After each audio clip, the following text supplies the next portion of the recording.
이게 나눠 먹는 게 정말 중요해요. 제가 얼마 전에 부산교구 다락방 기도회라고 우리 신부님들 열심히 기도하는 신부님들 모임을 갔어요. 한 70쯤 된 마산교구 신부님이 그런 얘기를 하더라고요. 당신이 아메리카에 강의를 갔었대요. 그럼 하여튼 아메리카에 있는 나라인데. 근데 신부님이 오면 방울뱀을 삶는데요, 잡아서. 그거 하면 안 되는데, 어쨌든 방울뱀을 삶아갖고 아주 진액을 5봉을 줬대요. 근데 이거를 1시간에 1봉씩 먹어야 된다는 거예요. 그런데 비행기 떠나기 전에 이제 미국으로 가야 돼서 그걸 또 미국으로 갖고 갈 수가 없잖아. 5봉은 있는데 1시간에 하나씩 먹으라고 그러니 이거 어떻게 해? 한 번에 5개를 먹을 수도 없고. 그래서 이 신부님이 1봉을 먹고 따라간 봉사자들 4명 있길래 그걸 니네들 먹으라고 나눠줬대요. 나눠주고 이제 먹으니까 막 몸에 열이 나고 막 여기서 이 하얀 속옷이 노랗게 변하더래. 뭐가 진액이 나와갖고. 미국에 갖고 이제 그 얘기를 했더니 의사가 그런 얘기를 하더라고요. 신부님, 만약에 신부님이 급한 마음에 5봉을 다 먹었으면 신부님은 장협착으로 죽었다는 거예요. 그러니까 장협착으로 죽을 수도 있었다는 거예요. 근데 신부님이 나누는 바람에 신부님도 살고 나머지 사람도 다 사는 거라고.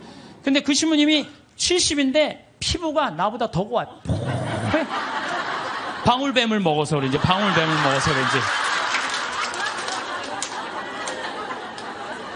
그리고 나눠 먹은 분들도 5년 동안 감기 한 번 안 걸렸다는 거예요. 나누니까 너도 살고 나도 사는 거예요. 혼자 먹으려고 그럴 때 나도 죽고 너도 죽는 거예요. 돈도 똑같아요. 나만 먹으려고 돈 감춰두잖아요. 그럼 나도 못 쓰고 너도 못 쓰면요, 국가적으로도 손해요. 세금 내야 돼요. 이 나라에서 살면 세금 내야죠. 왜 떼어먹어 세금을. 욕심 때문에 망하는 거예요. 도둑놈 심보가 많아요. 아파트 다단계. 제가 항상 제일 경계하는 게 바로 다단계. 우리 교우들 가정방문 가면요, 샴푸 100개, 비누 100개, 무슨 건강식품 막 100개씩 있는 집들 많아요. 그 뭐예요? 다 다단계 하는 집들이에요. 다 망하는 거예요. 그게 욕심 때문에 망하죠. 성실하고 부지런한 사람들 안 망해요. 안 망하게 되겠어요. 돈을 벌려고 별별 짓을 다 해요. 나는 100조 규모의 중국과 컴퓨터 합작 회사했다고 또 70조 규모의 브라질 대륙 횡단 철도 추진한다면서 노인들한테 190억 돈 사기친 사기꾼이 있어요. 근데 거기에 들어간 사람들이 학교 교장 선생님들, 정말로 똑똑하다는 사람들이 다 사기당한 거예요. 근데 어떻게 사기를 당했나 보니까 100원짜리 주식을 사면 된대. 100원짜리 주식을 사면은 요게 6년 만에 이게 10만 원이 된다고. 이게 뛰면 그렇게 뛴다고. 그럼 이 사람은요, 1 더하기 1은 2인데 1 더하기 1이 이게 1000이 되는 거야. 그냥 내가 생각을 하는 게 1억 투자하면 이게 100억이 벌려? 그럼 1억을 내는 거예요. 100억 생각하고. 그러니까 저런 거에 사기를 당할까? 그런데 사기를 당하더라고요. 뭐 때문에? 욕심이라는 요 악마 때문에요. 다 함정에 빠지는 거예요. 수원에서는 백화점 상품권 1000만 원 투자하면 매일 92만 원씩 주겠다고 사기를 쳐갖고 140억을 투자한 사람. 이 사람 저 사람 다 돈 끌어다가 다 투자하는 거예요. 여러분들 나도 수원 사람이지만 수원 깍쟁이들이 사기당했다는 게 난 이해가 안 돼요. 수원 깍쟁이들이 아마 여러분들도 많을 거예요. 1000만 원을 내면 한 달에 90만 원씩 나와? 그럼 한 달이면 다 나오네? 내는 거죠. 사기꾼들의 그 말에 다 넘어가는 거. 돈은요, 하나님한테 기도한다고 오는 게 아니에요. 열심한 사람, 부지런한 사람이 돈이 오는 거지, 아무것도 안 하면서 기도하면 돈이 어디 그런 이상한 하여튼 그런 거. 그러니까 얼마 전에 무슨 며느리가 시댁집에 4군데 불을 질렀다며요. 불을 질렀는데 왜 질렀냐니까 점쟁이가 시댁에 불이 나면 로또가 된다고. 그래갖고 그냥 불 질렀다는 거 아니야. 아이고 참.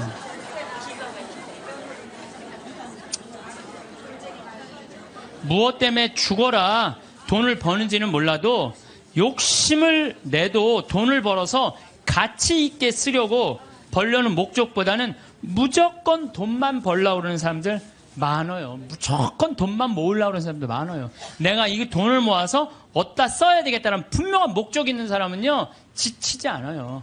근데 그냥 돈만 들입다 벌려고 그러는 사람은요, 방향을 못 찾는 거죠.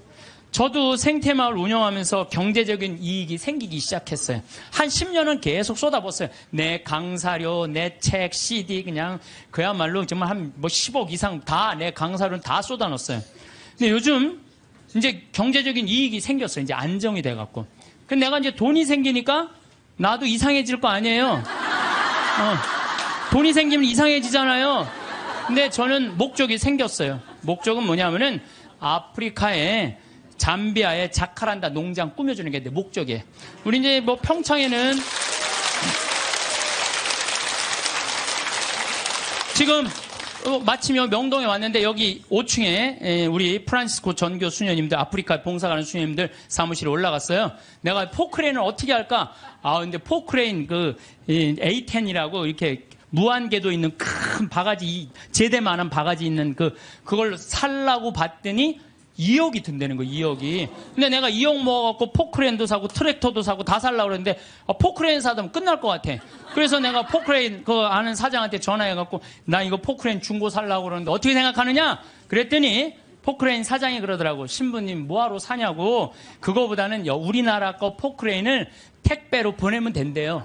자기 포크레인을 택배로 보내서 자기가 내년에 한 달 동안 가서 싹 정리해주고 온대요. 그래서 방금 만나고 내려왔어. 명동에 왔더라고. 그 사장하고. 그런데 수녀님이 제일 큰 거라도 한 2천만 원이면 보낸다는 거예요. 그러니까 벌써 얼마를 절약한 거야? 한 1억 8천만 원 절약했잖아요. 이게 제가 그래서 항상 저는 이런 생각해.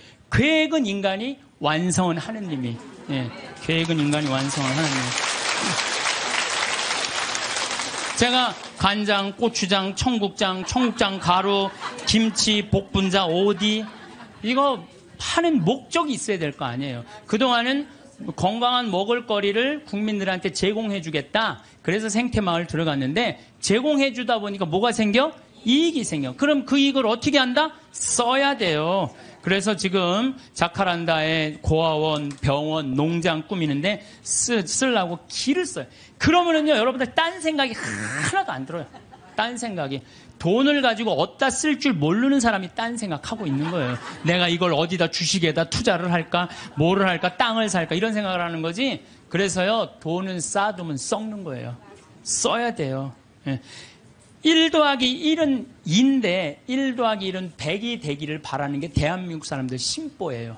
돈이요, 내가 1,000만 원 더하기 1,000만 원은 2,000만 원이 돼야 되잖아요. 1,000만 원 더하기 1,000만 원은 1억이 되길 바라는 사람들 여기도 많아요. 제가 은혜 신학교 다닐 때 하루에 보통 성호를 한 70번 정도 긋는다고 말씀드렸죠. 제가 그 강의 끝나고 저도 반성했어요. 나도 먹을 때는 성호 긋는데 안 먹고는, 먹고 끝나고 난 다음에 안 글 때도 많았어, 나도. 근데 요즘 제가 생활이 변했어요. 어떻게 변했느냐면은 하여튼 먹을 때마다 성호를 긋는 거예요. 복분자, 요즘 복분자 나오잖아요. 우린 복분자 또 이것도 갈아서 먹거든요. 복분자 먹을 때도 성호 긋고, 오디 먹을 때도 성호 긋고, 하여튼 그런데요, 제가 요즘 뭐를 느꼈느냐면 성호를 하루 종일 그니까 뭐가 있느냐면 내 삶이 조금씩 거룩해지는 걸 느껴요. 그래서 여러분들도 아무 때나 그세요. 아무 때나. 예? 그러니까 일어나서부터 계속 긋는 거야. 디립다 그냥. 디립다 그니까 내가 조금 생활이요, 조금 거룩해지더라고요. 그래서 정말로 성호를 긋는 거는 우리한테 참 중요한 것 같아요. 자, 자식들을 교육할 때 돈이 세상에서 최고라고 가르치지 말고 정직하게 돈 벌어서 그 돈으로 어려운 이웃을 돌보라는 이런 가르침을 가르치는 것이 여러분들 훌륭하게 자식들을 가르치는 거예요. 지금 전 세계 기준으로 볼 때 극심한 가난에 시달리는 사람을, 하루에 1달러 이하로 사는 사람을 극심한 가난에 시달리는 사람이라고 그럽니다. 그 다음에 하루 2달러로 사는 사람들은 보통 가난한 사람들이라 그래요. 하루에 2,000원 가지고 사는 사람들을 3달러 이상 가지고 사는 사람들은 가난한 사람이라고 하지 않는데요. 그럼 3달러 이상이면 3,000원 이상이면은 가난하지 않은 거예요. 그러니까 한 달에 90달러. 그러니까 우리나라 돈으로 10만 원 정도만 한 달을 가지고 있으면 가난하지 않다는 거예요. 근데 여러분들 우리나라는 지금 어떻게 살죠? 우리나라 최저 생계비가 57만 원이에요. 그러니까 국가에서 저 사람은 도저히 돈 벌 수 있는 재능이 없는 사람이다. 능력이 없는 사람이다. 에게 주는 돈이 57만 원이래요. 그럼 57만 원이면요. 아프리카의 어떤 부자보다도 잘 사는 사람이에요. 어떤 부자보다도. 그 아마 여기 지금 뭐 자식들이나 가족이 돈을 벌면은 보통 한 2, 300만 원은 벌 거예요. 두 사람이 벌면은 한 4, 500만 원은 벌 거예요. 3, 400만 원 버는 사람들도 있을 거고. 물론 아르바이트 못하는 저는요. 제가 평창에 있으면서요. 진짜 안타까운 건 뭐냐면요. 멀쩡한 애들 우리가 구하는데 없어요. 정말로. 아니 서울에는 실업자가 100만 명이니 200만 명이라는데 우리 평창은 정말로 젊은이가 없어요. 그래서 젊은이가 하나만 이력서만 넣으면요. 웬만하면 다 뽑아요. 웬만하면. 근데 그냥 이력서 넣는 사람이 50, 60살, 우리 집은 50, 60은 일을 못해요. 이게 일이 너무 힘들기 때문에. 근데 그냥 오겠다는 사람은 5, 60 이상하면 뼈가 안 좋고 허리가 안 좋고 이런 사람 멀쩡한 젊은이들은 일을 안 하고. 참 그게 너무너무 안타까워요. 대한민국 사람들이요. 불행한 이유는 바로 돈 욕심 때문에 불행해요. 기도하는 거 보면은 자신의 욕심 충족하기 위해서 물질 축복 비는 사람들 많아요. 특별히 예수님한테 주님 집안채만 나 좀 어떻게 좀 생기게 해주십시오. 이렇게 기도하는 분들이 있는데요. 그 사람들 정말 답답해요. 예수님은요. 이 세상에 오셔서 집안채 없이 사셨어요. 아니 집안채 없이 사신 분한테 집안채 달라고 그러면은 아니 그 예수님 주겠어요.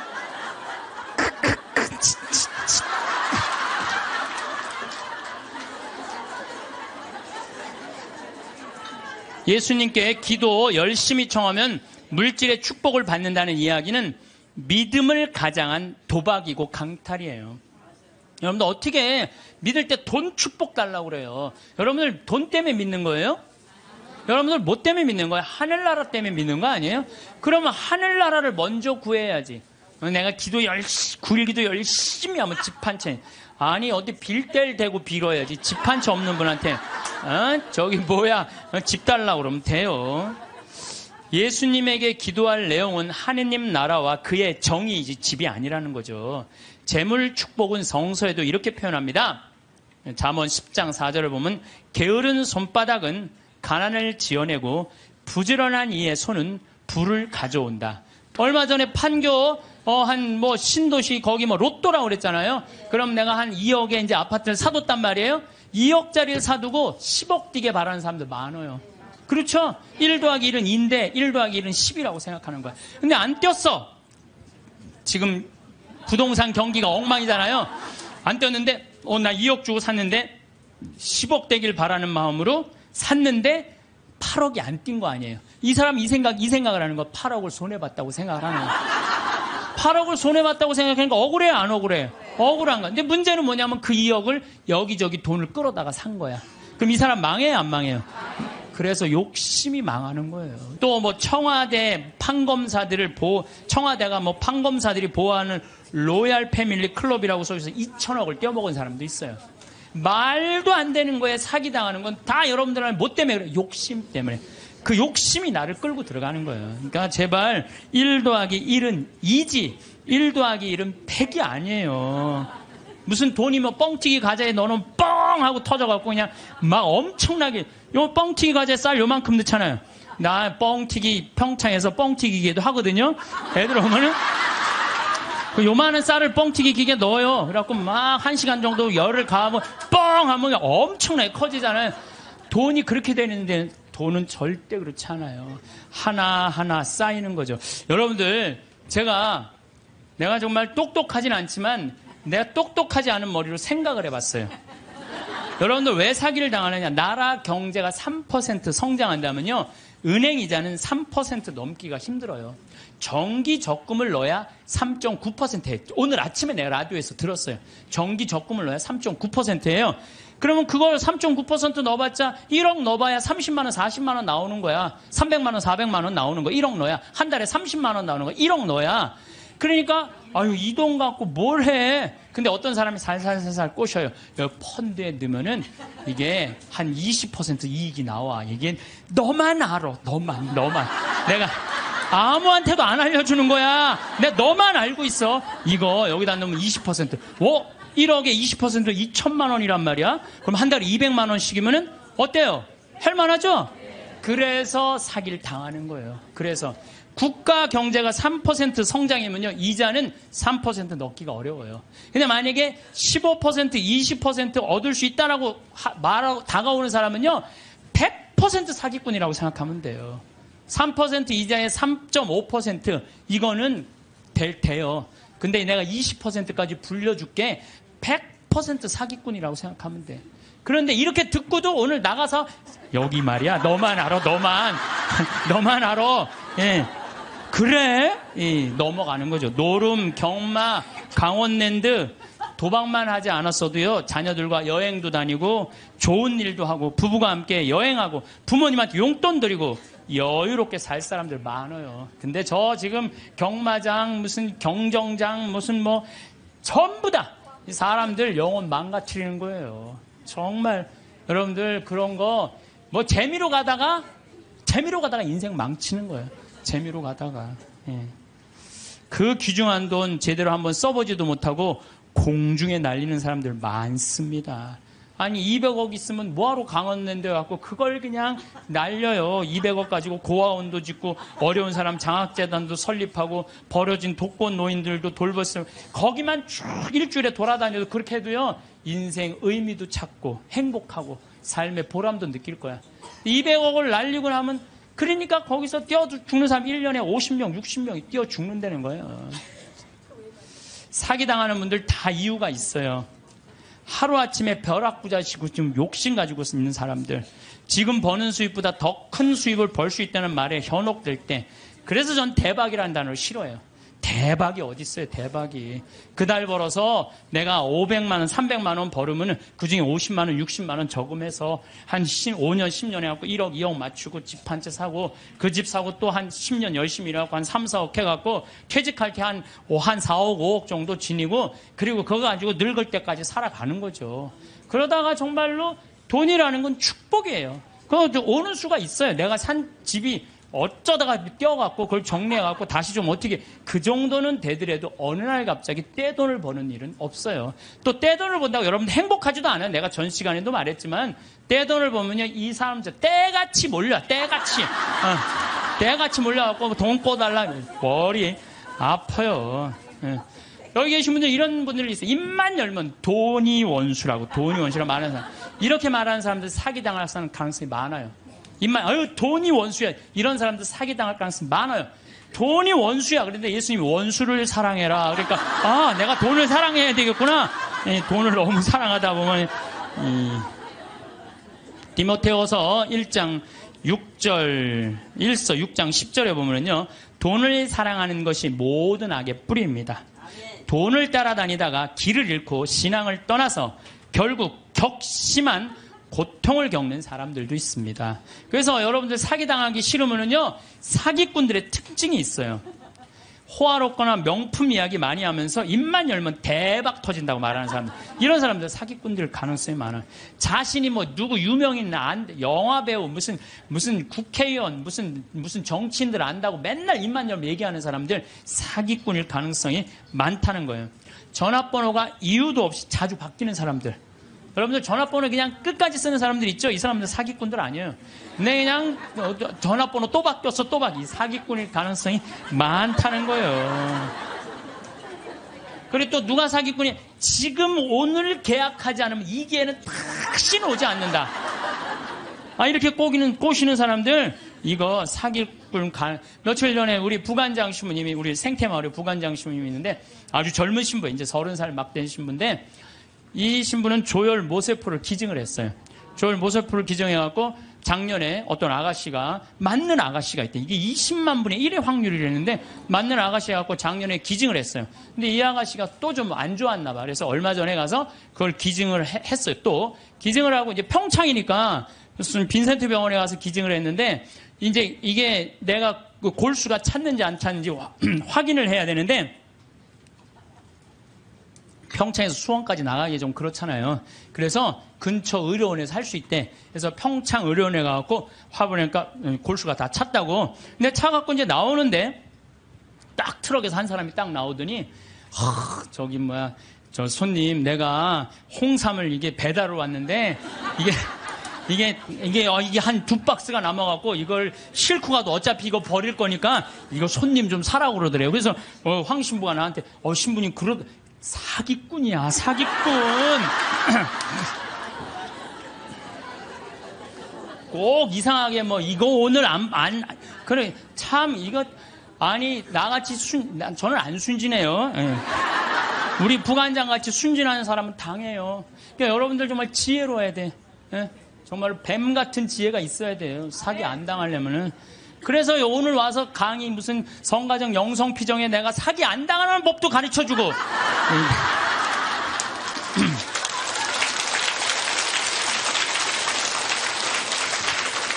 특별히 제가 부탁하고 싶은 게 있어요. 교우들끼리 돈거래하지 마세요.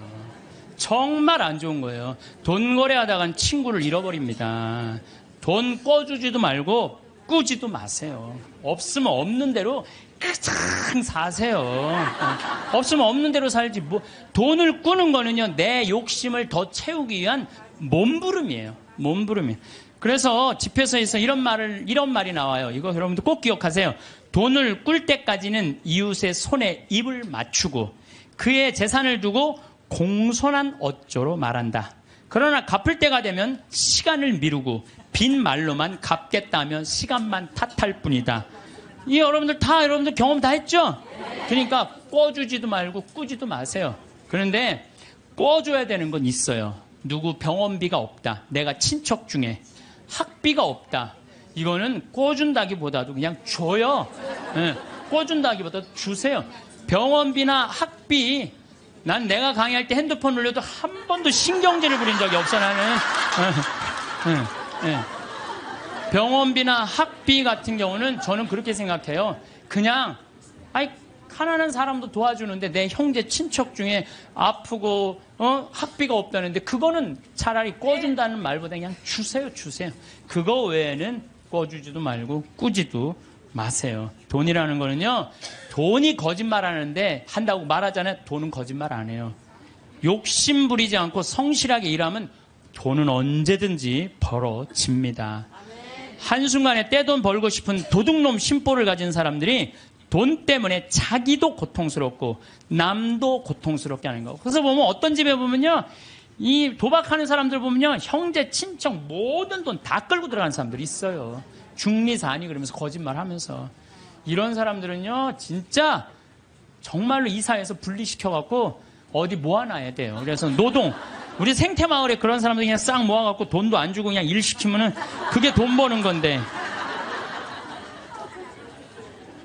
여러분들 이제는 돈 버는 시대는 끝났어요. 이게 무슨 얘기냐면은 30년 전에는 돈이 없어서 굶었고 돈이 없어서 학교 다니지 못했지만 지금은 그런 시대는 아니에요. 이제는 돈 버는 법을 배우는 시대가 아니라 돈 쓰는 법을 배워야 돼요. 어떻게 쓰면 잘 쓰느냐. 돈이 쌓이면 죄가 되게 돼 있어요. 제가 신학교 때 1학년 때 신학교 딱 들어가니까 우리 선배님들이 맨날 배고파서 굶었다, 너무너무 힘들었다. 그런데 신학교 딱 들어가니까 밥 딱 3끼 주는 거예요. 그거 외에는 간식이 없는 거예요. 간식이. 그게 20살 때 얼마나 이 혈기가 넘쳐요. 근데 밥 3끼, 아무리 많이 먹어도 밤 되면 배고프잖아요. 그냥 어떨 때 그냥 물 먹고 배고프니까. 그러고도 있는데, 외출할 때 되니까 배고플 거 생각하고 식빵을 사, 식빵을 사갖고, 이제 혼자 먹으려고. 혼자 먹으려고. 근데 식빵을 이렇게 놔도 이제 어떻게 20줄을 다 먹어요. 한 4줄 먹으면 배부르잖아요. 그럼 이제 다음에 먹으려고 놔두면 이놈들이 얼마나 코가 빠른지 그 식빵 있는 걸 너무너무 잘하는 거예요. 그러고 식빵을 보면 다 훔쳐먹고 없는 거예요. 그래서 내가 식빵을 사면은 내가 이 식빵을 뺏기지 않으려고 어떻게 해요? 그냥 저기 침대 맨 안쪽에 침대 밑에 옷장이 있었거든요. 그 맨 끝에 이제 몰아 넣는 거죠. 그래서 내가 이제 난 신학교 때 깐또레스를 했어요. 매 미사마다 노래하는 그 깐또레스를 했으니까 맨날 그거 연습하느냐고 여기 뛰어다니고 저기 뛰어다니고 보면 한 3일 정도 뛰어다니면은 빵 놓은 걸 까먹어요. 빵 놓은 걸. 그래갖고, 나 빵 먹어야지, 빵! 그래갖고 딱 보면은, 그게 곰팡이가 썰어져요, 곰팡이가. 그래, 몇 번을 곰팡이 쓰는 거를 보고, 내가, 세미나를 그때 이제 갔는데, 굉장히 큰 세미나였어요. 근데 거기에 이제 불교, 개신교, 천주교, 유교 다 모여서 그런 얘기를 하는 거예요. 종교의 모든 거는 나눈다. 보면은 불교는 절하고 난 다음에 음복한다 그러잖아요. 다 나눠 먹잖아요. 그렇죠? 불교는 공양 드리고 뭐라 그래? 공양한다 그래. 나눠 먹는. 그걸 공양한다 그래. 나눠 먹는 거 공양한다 그래. 하다못해 무당도 굿하면 굿떡을 돌린다. 무당으로 굿떡을 돈다. 우리는 성체 나눠 먹는 거다. 나눠 먹는 거. 쌓아놓으면 썩는다. 쌓아놓으면. 제가 그 얘기를 듣고 딱 내 모습이 생각나네. 그 식빵 혼자 먹겠다고 깊숙한 걸 쌓아놨던 내 자신이, 그것도 맨날 성체화하는 내가 너무 창피하더라고요. 그래서 식빵을 사갖고 그러면 그다음부터는 다 불러요. 친구들. 내 친구들. 야, 일로 와봐. 내 식빵 사와. 다 나눠 먹었어요. 나눠 먹으니까 뭐가 좋으냐면 곰팡이 썰어서 버리는 게 없는 거예요. 나도 못 먹고 너도 못 먹잖아요. 그렇잖아요. 그러니까 걔네들도 이제 외출해갖고 사갖고 오면 나한테 얻어먹었으니까 어떻게 해? 풀러다가 또 나눠 먹고. 그러니까 한 2학기 되니까 늘 배불리 먹더라고요. 특히 교회 안에 돈이 쌓이면 그 돈은 서로 뜯어먹으려고 모략과 모함이 난무합니다. 교회는요, 돈이 생기는 대로 쌓아두지 말고 나눠야 돼. 제가 정말 생태마을 한 10년 동안 빚에 허석이다가 이제는 농산물도 잘 팔리고 피정도 많이 오고 해서 이젠 정말 편안해졌어요. 근데 저는 제 신념이 뭐냐면은 그 달에 번 건 그 달에 다 쓰자. 이게 내 신념이에요. 그래서 제가 막 이 강의 때 여러분들 돈 있으면 여행 다니라고 그러잖아요. 내가 여러 차례 얘기했지만 올해 2월 달에 처음으로 우리가 빚이 없었어요. 그래갖고 우리 직원들이 10년, 나하고 일하는 직원들 10년, 15년 동안 정말 힘들게 일해왔거든요. 그래서 내가 직원들한테 그랬어요. 야, 우리 이제 오래간만에 수익이 났으니 이거 가지고 성주순례 가자. 그래갖고 아시시, 그 다음에 무슨 베드로, 그 다음 반내, 전부 다.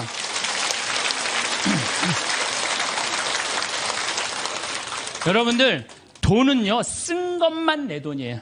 쓴 것만 내 돈. 여기 계신 분들 재산이 100억 있었는데 하나도 안 썼어. 그분은요, 거지예요, 거지.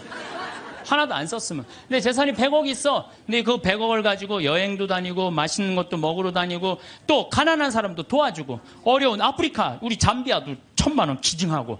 이 쓴 것만 내 돈이에요, 쓴 것만. 내가 본당 신부할 때도 정말로 부자들 많았어요. 근데 그 부자들 한 푼도 안 써. 그러면은 어떻게 이렇게 없어 보이는지. 없어 보여요. 한 푼도 안 쓰는 부자는요, 없어 보여요. 근데 정말로 부자면서도 때 따라 철 따라 시모님 이거 필요하실 때 쓰세요. 이거 어려운데 도와주세요. 시모님 이번에 사업. 그 사람들은요, 정말 있어 보이더라고요. 있어 보여요. 돈은 우리 인생을 행복하게 해주는 도구지 목적이 아니에요. 우리나라에 1971년 3월 11일 날 76세로 세상을 떠난 유일양행의 설립자인 유일한 박사님은요, 모든 재산을 공익단체 다 기부했어요. 그리고 주식조차도 직원들한테 다 나눠줬어요. 정말로 멋있는 분이죠.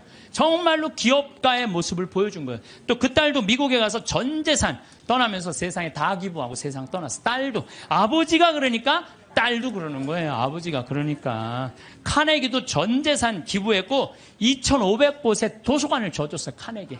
그리고 워렌 버핏, 빌 게이츠, 걔네들 둘이 낸 게 1,000억 달러예요. 1,000억 달러. 둘이 낸 게. 다 내는 거죠, 다. 왜? 그 사람들은 누구를 상대해서 돈 벌었다고 생각해? 자기네들 국민을. 그러니까 미국 갑부들은 보면요, 다 미국에 가보면요, 그 부자들이 다 기증하고 갖고 몇백억, 몇천억씩. 그걸로 사회가 건강하게 돌아가는 거예요. 우리나라에도 좀 그렇게 살짝 미치는 부자가 좀 나왔으면 좋겠어요. 네.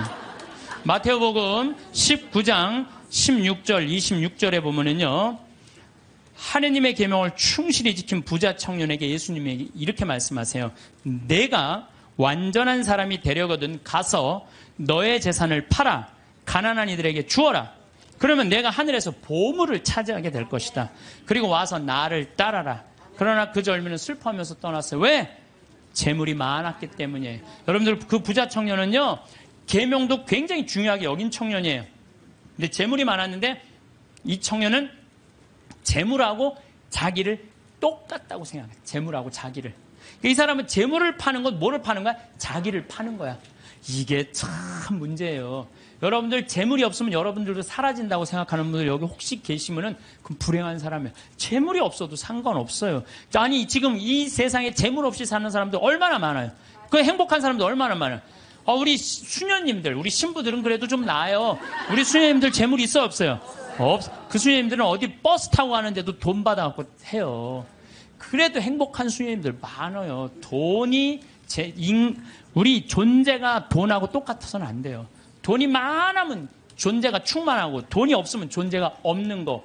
이 병을 우리가 고쳐야 돼. 그래서 그 젊은이는 재물과 존재를 같이 여겼기 때문에 재물을 팔 수 없었던 거죠. 5,000명을 먹인 기적 이야기 가운데 누가 가장 행복했을까요? 5,000명을 먹인 예수님이 행복했을까요? 물고기 2마리 빵 5개 기증한 소년이 행복했을까요? 아니에요. 제일 행복한 사람은요, 그 5,000명한테 나눠준 제자들이에요. 신나지 않았겠어요? 여러분들 한번 생각해봐. 내가 여러분들한테 돈을 한 10억 정도 줘갖고 한 1,000만 원씩 줬어요, 여러분들한테.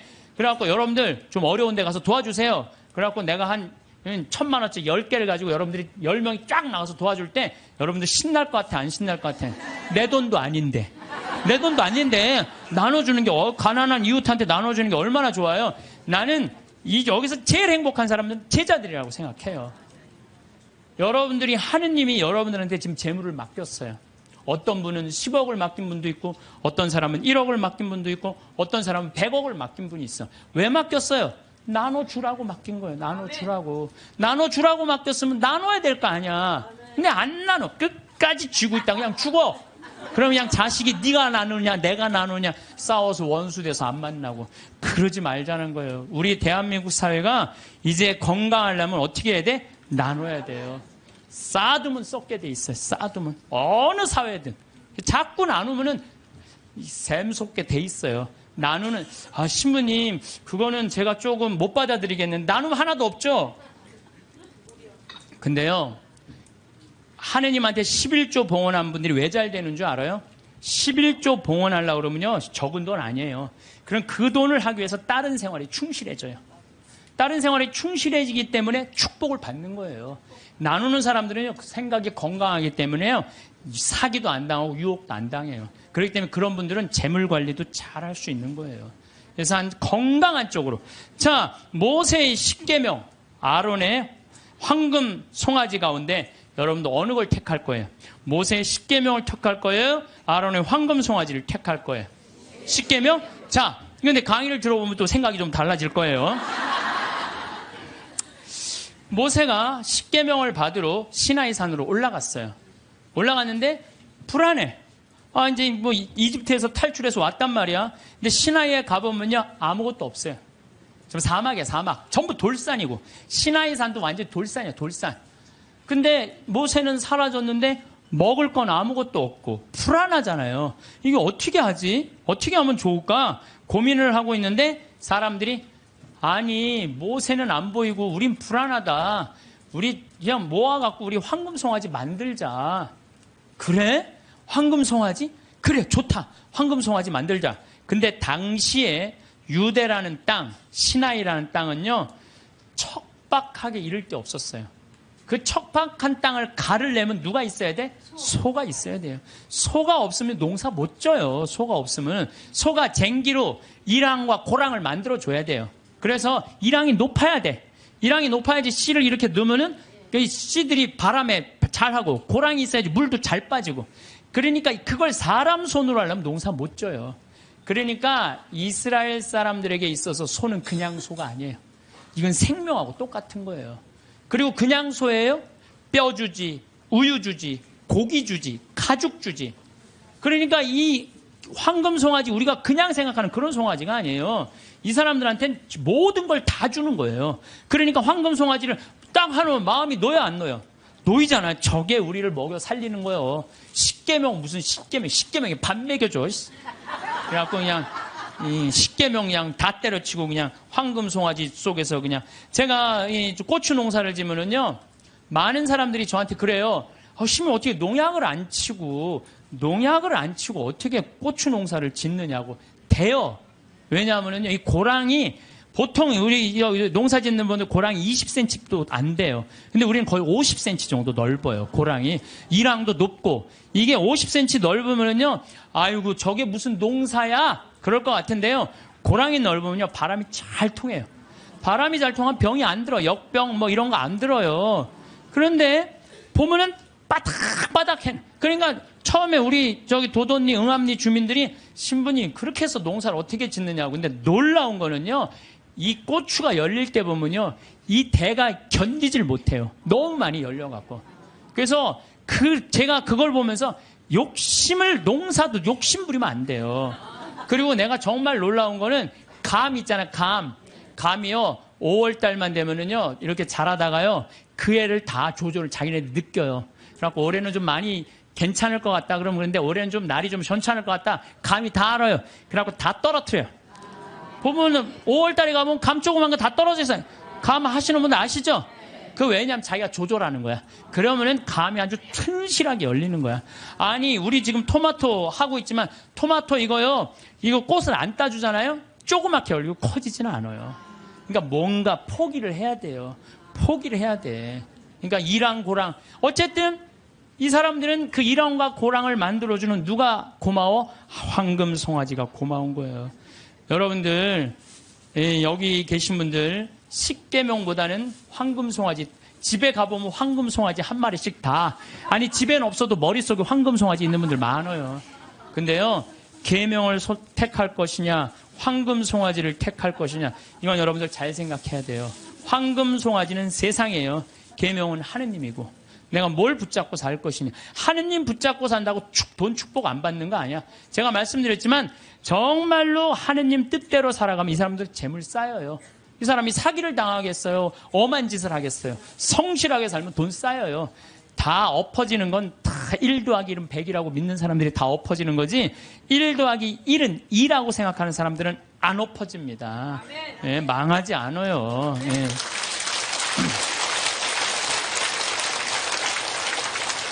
하느님 꽉 붙잡고 살아야 되는데 출세와 권력 꽉 붙잡고 사는 사람들 있어요. 저는 예수님이 왜 위대한지 정말로 이 4대로 살면 살수록 더 느껴요. 예수님은 이 세상에 오셔서 절대 권력을 추구하지 않으세요. 나는 섬김을 받으러 온 것이 아니라 섬기러 왔다. 이 말씀이야말로 우리 인간이라면 누구나 다 가슴 깊이 새겨야 할 말씀이에요. 권력은 섬기기 위한 도구인데 권력을 쥔 사람들이 안 섬기려고 그래요. 막 권력을 휘둘르죠. 위장 전입하고 자식 대학 군대 안 가게 하고 또 대학도 마찬가지야.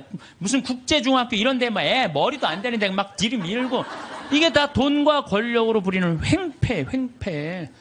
지난번에도 말씀드렸지만 우리나라 대통령들 최고 권력 가진 사람들 어떻게 됐어요?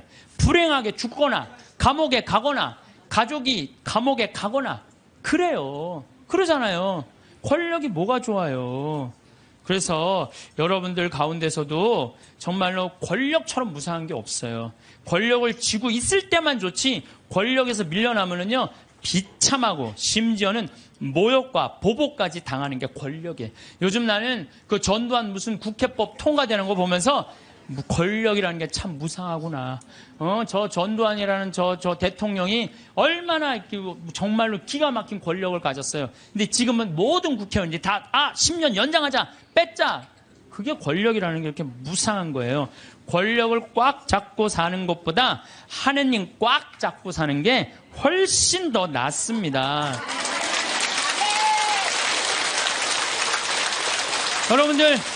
여러분들 이 생각을 해봐요. 하느님 아버지처럼 대단한 권력 가진 사람이 어디 있어요? 그렇죠? 그 아버지 꽉 잡고 가슴에 하늘나라 여권 있으면 됐지. 뭘 더 욕심을 펴요. 밥 새끼 얻어먹으면 됐지. 예. 여러분들 고통스러운 거는 왜 내가 나한테 돈이 없을까? 내가 돈이 있으면 정말로 멋지게 살아볼 텐데 돈 없어도요 멋지게 살아요. 마음이 건강하고 생각이 바른 사람은요, 돈 없어도 건강에 살아요. 근데 이 정신이 썩은 사람은요, 100억을 갖다 줘, 1000억을 갖다 줘. 다 소용없어요. 다 소용없어요. 그래서 뭐가 우리 마음 안에는 하느님의 계명이 있어야지 황금 송아지가 있으면 안 돼요.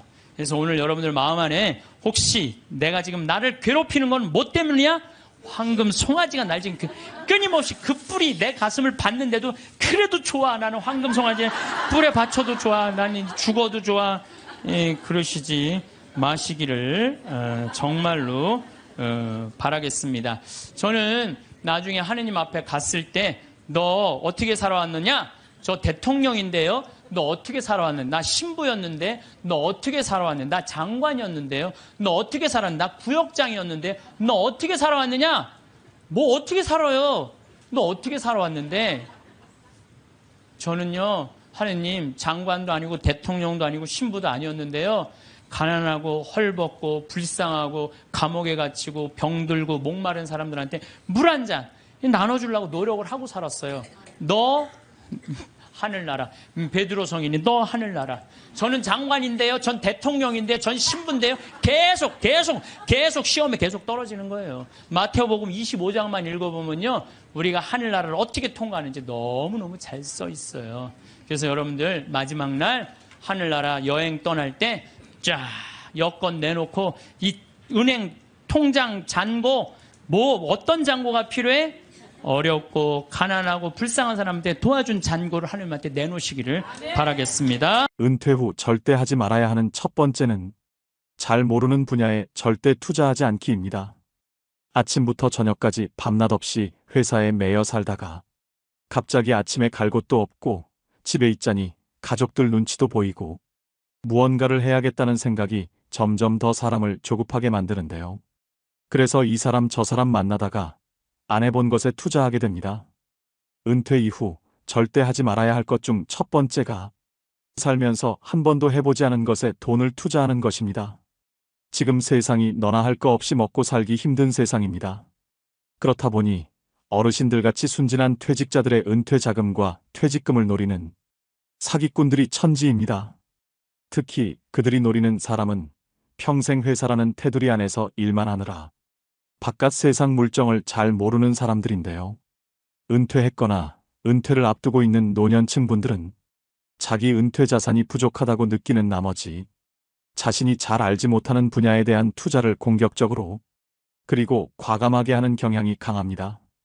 빨리 큰 효과를 거둬야 한다는 강박 때문이라고 생각되는데요. 이 시기에 가장 중요한 포인트는 은퇴 자산을 크게 불리는 것이 아니라 적정한 수익을 거두면서 잘 지키는 것입니다. 투자 사기를 치는 사람들의 언변은 그 누구도 따라갈 수 없습니다.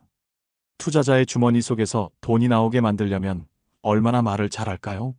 모르는 사람이든 지인이든 상관없이 누군가로부터 귀가 솔깃한 투자 권유를 받는다면 먼저 그 사업이 성공 가능한 것인지 충분히 생각하고 알아보셔야 합니다. 다시 한번 강조드립니다. 은퇴 자금을 지키는 제일 원칙은 바로 모르는 분야에 투자하지 마라, 아는 것에 투자하라 입니다. 반대로 생각해보면 나 스스로 아는 것이 많다면 남들보다 투자를 할 수 있는 분야가 다양해지고 보다 안정적인 자금 운용이 가능해질 수도 있다는 의미겠지요. 평생 모아둔 노후 자금과 퇴직금을 날린다면 노후의 삶이 무너지는 일입니다. 젊어서야 그 돈 날려도 다시 일어설 시간이 있지만 우린 맨 땅에서 다시 시작하기엔 남은 시간이 너무 빠듯합니다. 그래서 은퇴를 목전에 두고 있거나 하신 경우라도 경제 공부가 반드시 필요한 이유입니다. 은퇴 후 절대 하지 말아야 하는 두 번째는 준비 안 된 창업하지 않기입니다. 은퇴 후 재취업의 대안으로 창업을 고려하는 경우가 많습니다. 은퇴 후 마냥 놀 수는 없으니 뭐라도 빨리 하고 싶은 마음은 10분 이해하지만 그렇다고 무작정 사업을 시작하시면 안 됩니다. 창업은 취업보다 훨씬 더 많은 준비가 필요하고 시간도 그만큼 오래 걸리는데요. 은퇴 후 재취업이 어려운 상황에서 평생 모아두었던 노후 자금을 창업 비용으로 투자하게 됩니다. 그렇지만 대부분의 사람들은 창업 아이템이 독창적이지 못하고 벼락치기로 준비하다 보니 쉽게 의지하는 것이 바로 프랜차이즈입니다. 한 집 건너 한 집이 치킨집, 커피숍이 된 이유이지요. 더 큰 문제는 이처럼 창업률이 높은 업종이 폐업률도 높다는 점입니다. 은퇴 후 창업은 자아실현이나 꿈을 이루기 위한 경우도 있겠지만 대부분은 생계가 목적입니다. 창업할 수밖에 없는 상황이라면 잘 될 거라는 안일한 생각은 접고 안정적인 수익 창출을 위해 많은 노력을 기울이셔야 합니다. 그렇다면 창업에 실패하지 않으려면 어떻게 해야 할까요? 간단하게 세 가지로 말씀드리겠습니다. 먼저 첫 번째는 충분히 창업 준비가 되었는지 검토하셔야 됩니다. 준비되지 않은 창업은 시행착오를 가져오고 경제적으로 큰 손실을 가져옵니다. 이 단계에서는 창업 목적과 재무 상태, 창업 집중 여부, 그리고 노후 준비 등 다양한 조건을 고려하셔야 됩니다. 두 번째는 소자본으로 시작하셔야 됩니다. 은퇴 후 창업의 최우선 조건은 창업 비용의 적정성인데요. 큰 성공보다는 일하는 보람과 안정적인 수익의 목표를 두는 것이 좋습니다. 퇴직금을 비롯해 노후 자금을 창업에 투자할 경우 실패 시 회복이 어려우니 감당할 만한 예산 범위 내에서 할 수 있는 창업 아이템을 선정해야 합니다. 세 번째는 잘 알고 좋아하는 일을 하셔야 됩니다. 우리가 살아가는 궁극적인 목적은 행복입니다. 노후에는 조금 덜 벌더라도 일 자체에서 큰 스트레스를 받지 않아야 합니다. 그래야 시간이 지날수록 일 자체에서 기쁨과 보람도 느낄 수 있는데요. 단순히 남들이 하니까 또는 너무 유행을 타는 업종을 선택하기보다는 자신에게 강점이 있고 오랫동안 지속 가능한 업종을 선택하는 것이 좋습니다. 창업 준비 전 반드시 확인해야 될 세 가지를 말씀드렸는데요. 이렇게 준비해도 생기는 게 창업 리스크입니다. 그럼에도 나는 정말 내 사업을 해보고 싶다 하시는 분들은 원하시는 사업 업종에서 실제로 일을 해보시는 걸 추천드립니다. 커피 가게를 열고 싶으시면 커피 가게 아르바이트부터, 편의점을 차리고 싶으시면 편의점 아르바이트부터, 그렇게 12년 정도 실제 현장은 어떤지, 자신이 생각하는 만큼의 수익 구조가 가능한지 직접 경험해 보시고, 그래도 해야겠다는 확신이 생길 경우에 자기 사업을 시작해도 늦지 않다고 생각합니다. 은퇴 후 절대 하지 말아야 하는 세 번째는 욕망을 자극하는 말에 귀 기울이지 않기입니다. 지금 이 순간에도 수없이 많은 분들이 질 나쁜 사기를 당하고 있습니다. 특히 그 돈이 은퇴 노후 자금이라면 더더욱 안타까움을 더할 수밖에 없는데요. 은퇴 후에는 사회와 단절되어 현실감이 떨어지거나 순간적인 인지, 부조화 등으로 판단력이 취약해질 수 있기 때문에 사기꾼의 표적이 되기 쉽습니다. 사기꾼들은 사람의 욕망을 자극합니다. 좋은 차, 비싼 옷과 번듯하게 차려진 사무실로 사람의 마음을 흔들고 욕망에 불을 지핍니다. 어르신들의 노후 불안감을 이용하는 천하의 나쁜 사람들이지요. 그렇다면 어르신들이 속기 쉬운 금융사기 수법의 특징에는 어떤 게 있을까요? 금융감독원에서 2년간 어르신들에게 접수된 피해 신고 재보건 중 자주 발생하는 사기 수법 특징 3가지를 공개하였습니다.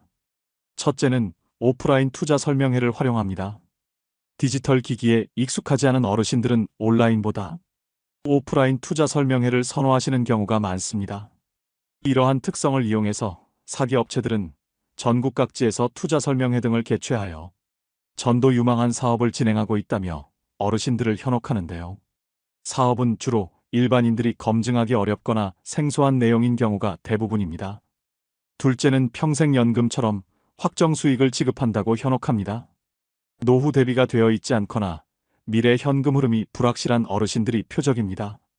실제로 일정 기간 동안은 약속한 확정 수익을 지급하며 믿음을 주어 지급한 배당금도 재투자로 이끌어내는 방식을 사용한다고 합니다. 셋째는 모집수당을 미끼로 유인합니다. 어르신들은 주로 오랜 기간 신뢰를 쌓아온 지인 또는 가족 등의 말을 별다른 의심 없이 믿고 투자한다는 점을 이용하여 업체들은 고객의 모집수당을 주면서 주변 지인, 가족 등에게 투자를 권유합니다. 이는 전형적인 불법 피라미드 다단계 방식이라고 볼 수 있습니다. 고수익에는 항상 그에 상응하는 높은 위험이 따른다는 평범한 진리를 명심할 필요가 있습니다. 고수익 무위험의 확실한 투자처가 존재한다면 업체 혼자 수익을 독차지하려고 하지 절대로 불특정 다수를 대상으로 모집수당 등을 지출하면서 투자금을 모집하지 않겠지요. 결국 돈은 스스로가 관리해야 합니다. 조언은 어때? 그 조언을 판별하고 결정하는 것은 그 돈을 사용하는 본인이 현명하게 행동해야 합니다. 각자도생이란 단어를 들어보셨을 겁니다. 너무 차가운 단어로 느껴질 수 있겠지만 젊어서든 늙어서 나중에 오든 결국 이 돈의 관리는 자기 자신의 수많은 고통과 고민 속에서 나오는 결과물이라고 생각합니다. 부자의 4가지 능력 중에는 그 돈을 유지하는 능력이 있는데요. 돈을 벌고 모으는 능력도 중요하지만 돈을 유지하는 능력은 반드시 배우고 지니셔야 됩니다. 은퇴 후 절대 하지 말아야 하는 4번째는 무언가를 배우기에 늦었다고 생각하지 않기입니다. 노후 준비를 망치는 또 다른 생각은 무언가를 배우기에는 늦은 때라고 인지하는 것입니다. 중장년이시라면 100세 시대에 이제 겨우 반을 사신 것뿐입니다. 머리가 굳고 습득이 느리기 때문에 혹은 이 나이에 배우는 것은 큰 의미가 없다는 생각을 하는 경우가 많은데요. 요즘엔 노후 연령이 늘어나는 만큼 제2의 직업이나 취미를 갖는 것이 매우 중요합니다. 나는 딱히 하고 싶은 취미도 일도 없다 하시면 국가지원제도를 활용해서 자격증을 따보시는 것도 방법인데요. 은퇴 후 남성 중장년들이 가장 많이 취득하는 자격증인 지게차 운전 자격증과 굴삭기 자격증은 60대, 70대까지도 현역으로 일하시는 분들이 계십니다. 그럼 50대 중반이나 후반에 자격증을 따도 10년은 더 일할 수 있다는 얘기겠죠. 은퇴 후 취미나 소일거리 없이 남은 인생을 보내는 것은 스스로를 힘들게 하는 길입니다. 100세 이상 사신 분들에게 인생의 가장 황금기가 언제냐고 물었을 때 대부분의 어르신들이 6080세였다고 대답했다고 합니다. 우리 인생의 황금기는 아직 오지도 않았습니다. 하지만 은퇴 후에 그저 뒷방 늙은이로 방에서 TV나 보면서 노후의 시간을 소비한다면 그 시간들을 우리 인생의 황금기로 만들지 못할 겁니다. 그 시간들을 어떻게 보내느냐에 따라 여러분 인생의 후반전이 달라질 수 있습니다. 오히려 노년의 시기는 치열한 성과에 집중하는 대신 삶의 의미를 완성할 수 있는 최적의 때입니다. 몸보다 마음이 먼저 늙는 사람들이 있습니다. 여러분들이 아직 젊다는 걸 잊지 마시고 새로운 도전을 두려워하시지 말길 바랍니다. 자신이 정말 좋아하는 일을 찾아 은퇴 이후에 건강한 노후를 누리시는 것도 필요합니다. 은퇴 후 절대 하지 말아야 하는 5번째는 자식에게 재산 증여를 절대 서두르지 않기입니다. 80년대는 은퇴자의 70%가 자녀에게 생활을 의탁했지만 오히려 지금은 자녀 리스크라는 말까지 생겨날 만큼 자녀가 자산은커녕 노후의 리스크가 될 수 있는 현실인데요. 현역으로 일하는 동안 노후 대비에는 소홀하고 자녀에게 너무 많은 비용을 쏟은 경우를 말합니다. 또 노후 자금은 어느 정도 마련해 놨다고 하더라도 자녀 리스크를 관리하지 못하면 노후 설계에 실패할 수밖에 없다는 얘기이기도 하지요. 여러분들 주변에도 그런 분들이 계실지 모르겠지만 제 주위에는 일찍이 자식에게 전 재산을 넘기고 노후를 딱하게 살고 계시는 분들이 몇몇 있는데요. 젊어서는 상가도 여러 개 가지고 부유하게 사셨던 분이셨습니다. 그런데 그분 남편분이 돌아가시고 나서 재산을 미리 자식들에게 증여를 하면서 문제가 발생했습니다. 그 과정에서 자식들끼리도 서로 더 가지려고 싸움이 나서 지금은 그 자식들끼리도 서로 안 보고 산다고 합니다. 자기 살던 집까지 큰아들 명의로 넘겨줬는데 재산 넘겨받고 나서 부모를 안면 몰수해버리더랍니다. 할머니가 집에서 구박을 받다 나중에 아들, 딸집 전전하다가 이제는 그마저도 여의치 않아서 혼자 방 하나 얻어서 청소일 하시면서 사신다고 합니다. 재산 증여뿐만 아니라 자식 사업자금이니 결혼자금이니 하면서 과도하게 자녀를 지원하는 분들이 계십니다. 자식이 사업하는데 돈이 급하다고 자신이 살고 있는 집을 담보로 대출을 받아준다든가 자식 번듯하게 결혼시키려고 노후자금으로 모아둔 돈 탈탈 털어 자식에게 주시면 안 됩니다. 자식은 나이가 60, 70을 먹어도 자식이라고 남들보다 더 챙겨서 시집 장가 보내고 싶은 마음도 알겠고 사업자금 쪼들여서 고생하는 거 보면 어떻게든 도와주고 싶은 마음도 알겠지만 자신이 가진 재산을 올인하시는 건 절대 안 됩니다. 물론 자녀를 리스크라고 부르는 주장에 동의하시지 않는 분들도 계시겠지만 한 번쯤은 생각해 보셔야 되는 현실적인 문제입니다. 자식 사랑에도 절제가 필요합니다. 자녀 리스크를 줄일 수 있는 가장 기본적인 방법으로 모든 것을 책임져 주려고 하기보다는 자녀 스스로가 한 사람으로 성장하도록 지켜보면서 도와주는 역할 정도를 감당하고, 부모도 정서적 경제적으로 계속 노후를 준비하셔야 됩니다. 오히려 빨리 선을 그어주어야 그 안에서 자기의 길을 준비할 수 있게 됩니다. 그리고 그 이상 해주지 못하는 것에 대해서 부모가 미안해할 필요도 없습니다. 부모와 자식 서로가 독립된 존재로 온전히 서 있는 사람이 되면 됩니다. 늙어서는 돈을 꼭 움켜쥐고 계셔야 합니다. 명심하셔야 합니다. 증여는 죽기 직전에 해도 늦지 않습니다. 은퇴 후에 하면 폐인되기 딱 좋은 5가지에 대해서 말씀드렸습니다. 마음이 급하면 귀를 닫게 되고 인생 망치는 결정을 할 수 있습니다.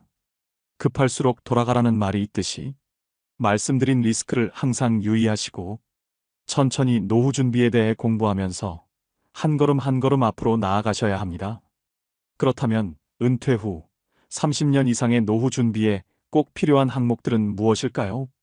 은퇴연구소에서는 노후 준비에 OF가 필요하다고 하는데요. F로 시작하는 5가지가 행복한 노후를 만들어준다고 합니다. 먼저 첫 번째는 돈 퍼낸스 파이낸스입니다. 노후에는 국민연금과 퇴직연금 그리고 개인연금의 3층 연금으로 노후의 월급인 연금 준비가 필요합니다. 또 노후 준비는 빠르면 빠를수록 좋고 현역으로 오래 일해서 전략적으로 노후 준비를 하셔야 됩니다. 여기서 반드시 확인해야 하는 부분이 퇴직연금과 개인연금은 수령받는 금액과 수령할 수 있는 기간이 있다는 점입니다. 죽을 때까지라는 모호한 기간을 예측할 수 없기 때문에 수령 기간이 짧으면 많은 금액을 받을 수 있지만 본인이 생각한 것보다 더 오래 산다면 퇴직연금과 개인연금은 고갈됩니다. 그래서 추가로 주택연금을 가입하시는 분들이 최근 많이 늘었습니다.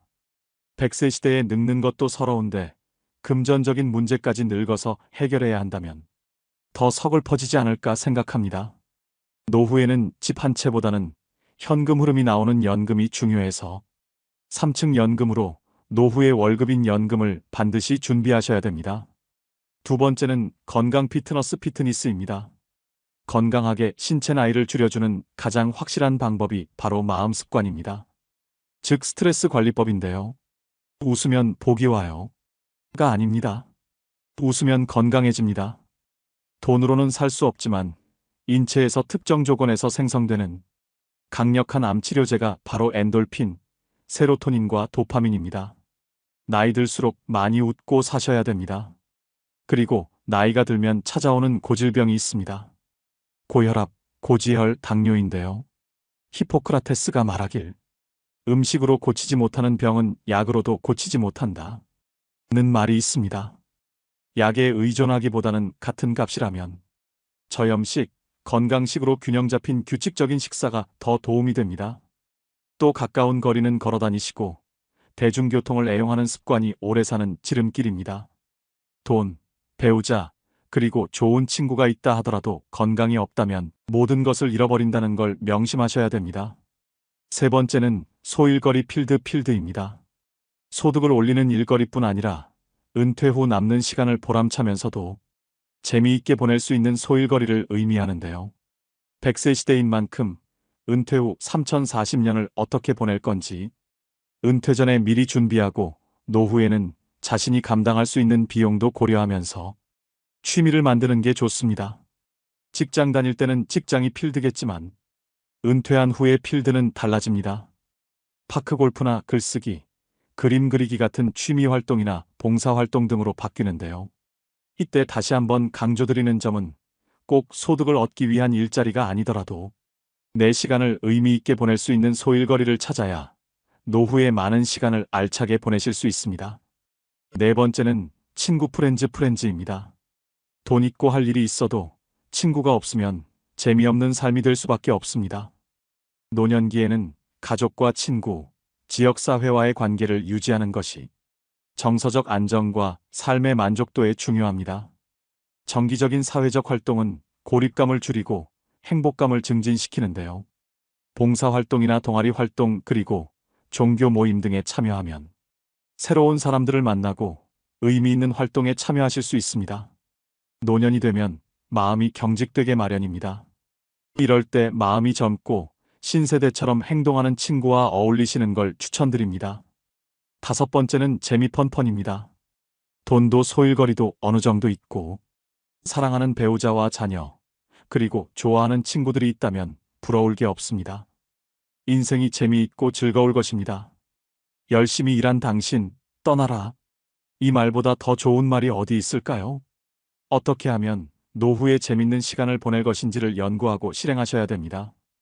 아는 것은 좋아하는 것만 못하고 좋아하는 것은 즐기는 것만 못하다는 말이 있습니다.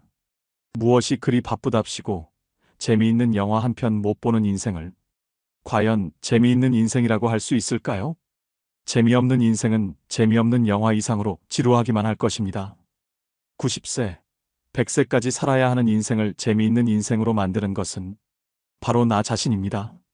오래 살아도 말씀드린 OF가 갖춰져 있지 않다면 그 사람의 노후는 적막강산일 수밖에 없습니다. 은퇴는 누구나 꺼립니다. 그렇지만 피할 수 없는 것이 은퇴이기도 하죠. 피할 수 없다면 즐기셔야 합니다.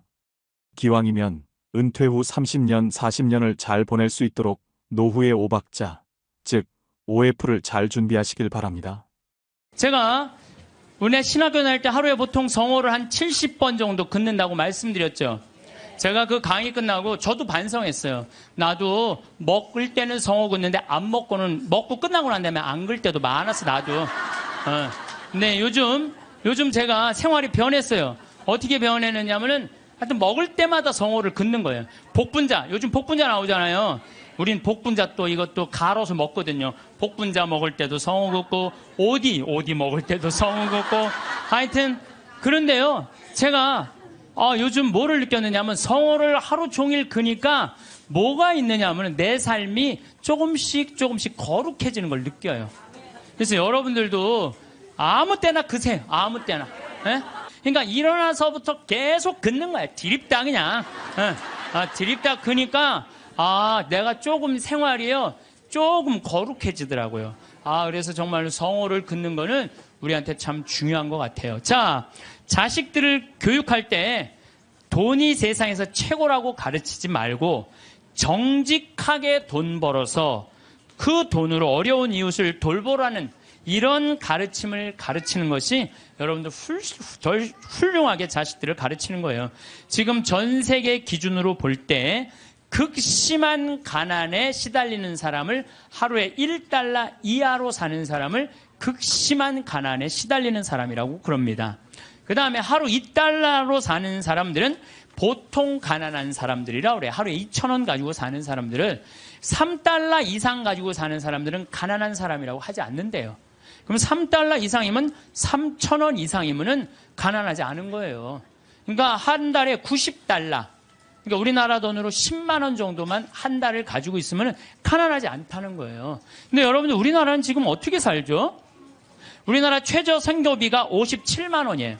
그러니까 국가에서 저 사람은 도저히 돈 벌 수 있는 재능이 없는 사람이다. 능력이 없는 사람이다. 에게 주는 돈이 57만 원이래요. 그럼 57만 원이면요. 아프리카의 어떤 부자보다도 잘 사는 사람이에요. 어떤 부자보다도. 그럼 아마 여기 지금 뭐 자식들이나 가족이 돈을 벌면은 보통 한 200~300만 원은 벌 거예요. 두 사람이 벌면은 한 400~500만 원은 벌 거예요. 300~400만 원 버는 사람들도 있을 거고. 물론 아르바이트 못하는, 저는요, 제가 평창에 있으면서요, 진짜 안타까운 건 뭐냐면요, 멀쩡한 애들 우리가 구하는데 없어요. 정말로. 아니 서울에는 실업자가 100만 명이니 200만 명이라는데 우리 평창은 정말로 젊은이가 없어요.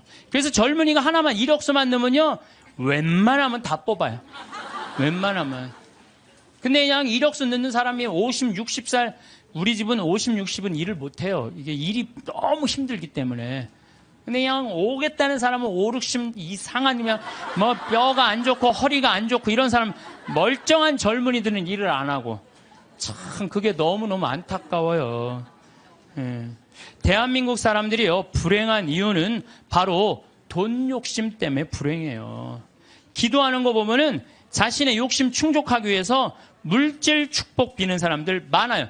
특별히 특별히 예수님한테 주님 집안채만 나 좀 어떻게 좀 생기게 해주십시오. 이렇게 기도하는 분들이 있는데요. 그 사람들 정말 답답해요. 예수님은요, 이 세상에 오셔서 집안채 없이 사셨어요. 아니, 집안채 없이 사신 분한테 집안채 달라고 그러면은, 아니, 그 예수님 죽였어요.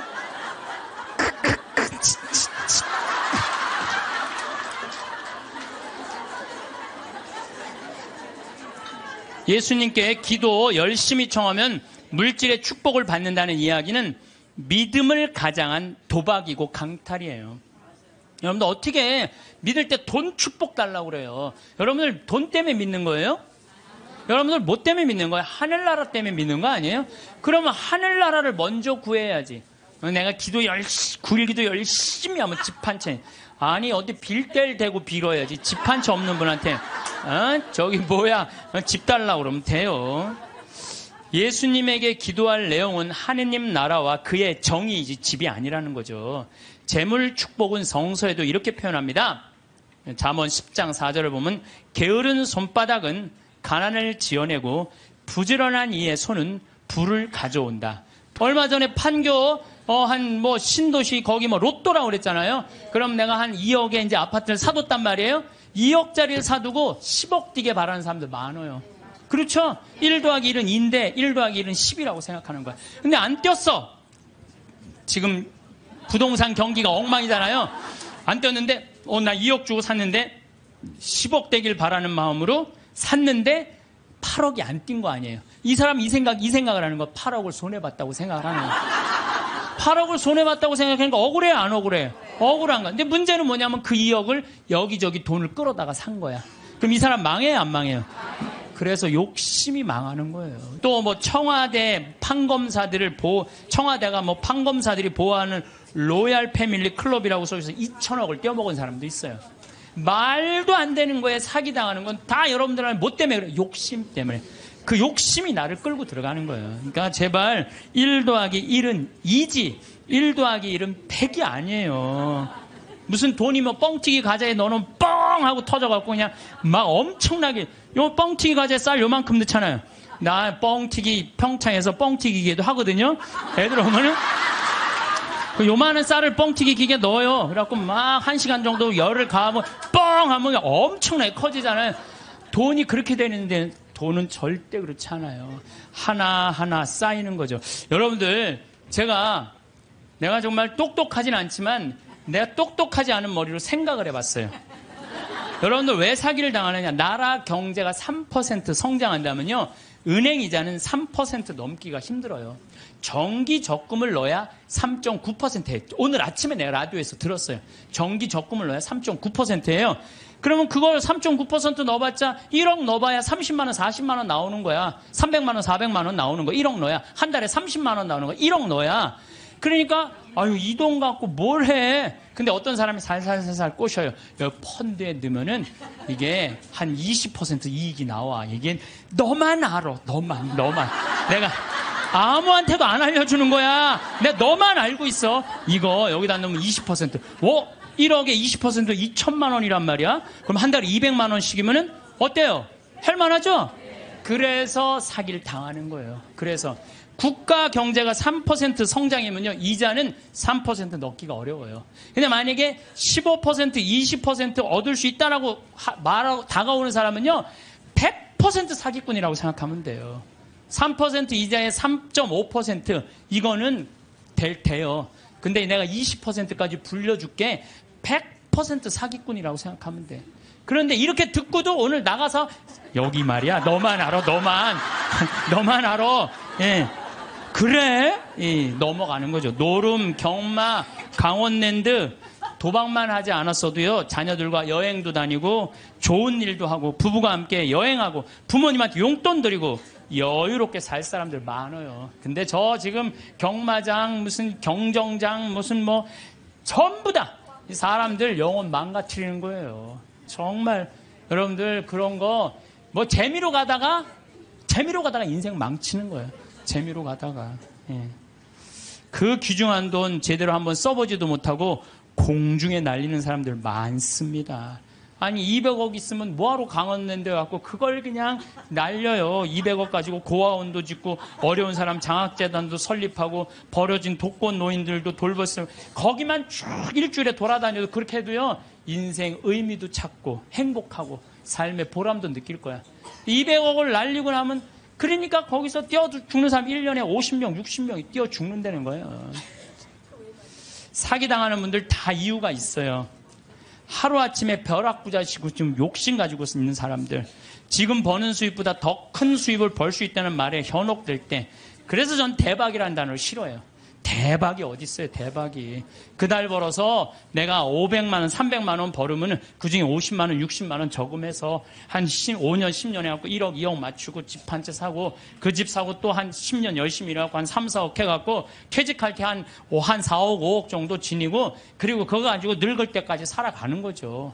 그러다가 정말로 돈이라는 건 축복이에요. 그거 오는 수가 있어요. 내가 산 집이 어쩌다가 떼어갖고 그걸 정리해갖고 다시 좀 어떻게 그 정도는 되더라도 어느 날 갑자기 떼돈을 버는 일은 없어요.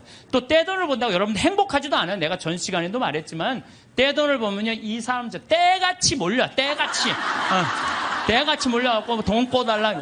머리 아파요. 여기 계신 분들 이런 분들이 있어요. 입만 열면 돈이 원수라고 말하는 사람. 이렇게 말하는 사람들 사기당할 가능성이 많아요. 입만 돈이 원수야. 이런 사람들 사기당할 가능성이 많아요. 돈이 원수야. 그런데 예수님이 원수를 사랑해라. 그러니까 내가 돈을 사랑해야 되겠구나. 돈을 너무 사랑하다 보면 디모데후서 1장 6절 6장 10절에 보면요. 돈을 사랑하는 것이 모든 악의 뿌리입니다. 돈을 따라다니다가 길을 잃고 신앙을 떠나서 결국 격심한 고통을 겪는 사람들도 있습니다. 그래서 여러분들 사기당하기 싫으면요 사기꾼들의 특징이 있어요. 호화롭거나 명품 이야기 많이 하면서 입만 열면 대박 터진다고 말하는 사람들, 이런 사람들 사기꾼들 가능성이 많아요. 자신이 뭐 누구 유명인 영화배우 무슨 국회의원 무슨 정치인들 안다고 맨날 입만 열면 얘기하는 사람들 사기꾼일 가능성이 많다는 거예요. 전화번호가 이유도 없이 자주 바뀌는 사람들, 여러분들 전화번호 그냥 끝까지 쓰는 사람들 있죠? 이 사람들 사기꾼들 아니에요. 근데 그냥 전화번호 또 바뀌었어 이 사기꾼일 가능성이 많다는 거예요. 그리고 또 누가 사기꾼이 지금 오늘 계약하지 않으면 이 기회는 다시 오지 않는다. 이렇게 꼬시는 사람들 이거 사기꾼 며칠 전에 우리 부관장 신부님이 우리 생태마을에 부관장 신부님이 있는데 아주 젊은 신부 이제 30살 막 된 신부인데 이 신부는 조혈 모세포를 기증을 했어요.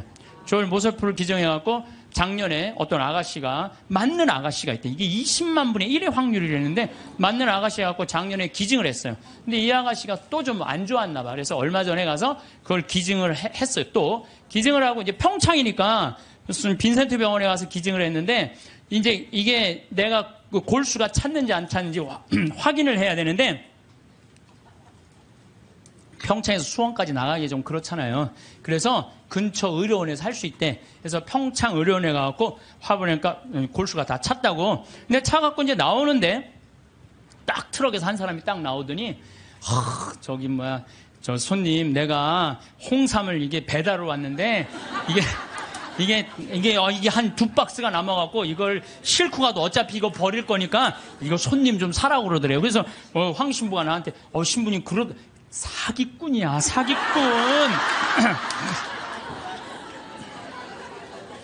꼭 이상하게 이거 오늘 그래, 참, 이거, 나같이 저는 안 순진해요. 우리 부관장 같이 순진한 사람은 당해요. 그러니까 여러분들 정말 지혜로워야 돼. 정말 뱀 같은 지혜가 있어야 돼요. 사기 안 당하려면은. 그래서 오늘 와서 강의 무슨 성가정 영성피정에 내가 사기 안 당하는 법도 가르쳐주고.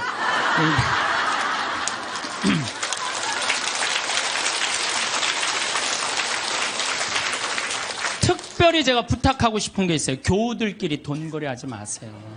정말 안 좋은 거예요. 돈거래하다간 친구를 잃어버립니다. 돈 꿔주지도 말고 꾸지도 마세요. 없으면 없는 대로 그냥 사세요. 없으면 없는 대로 살지. 돈을 꾸는 거는요, 내 욕심을 더 채우기 위한 몸부림이에요. 몸부림이에요. 그래서 집회서에서 이런 말이 나와요. 이거 여러분들 꼭 기억하세요. 돈을 꿀 때까지는 이웃의 손에 입을 맞추고 그의 재산을 두고 공손한 어조로 말한다. 그러나 갚을 때가 되면 시간을 미루고 빈 말로만 갚겠다며 시간만 탓할 뿐이다. 이 여러분들 경험 다 했죠?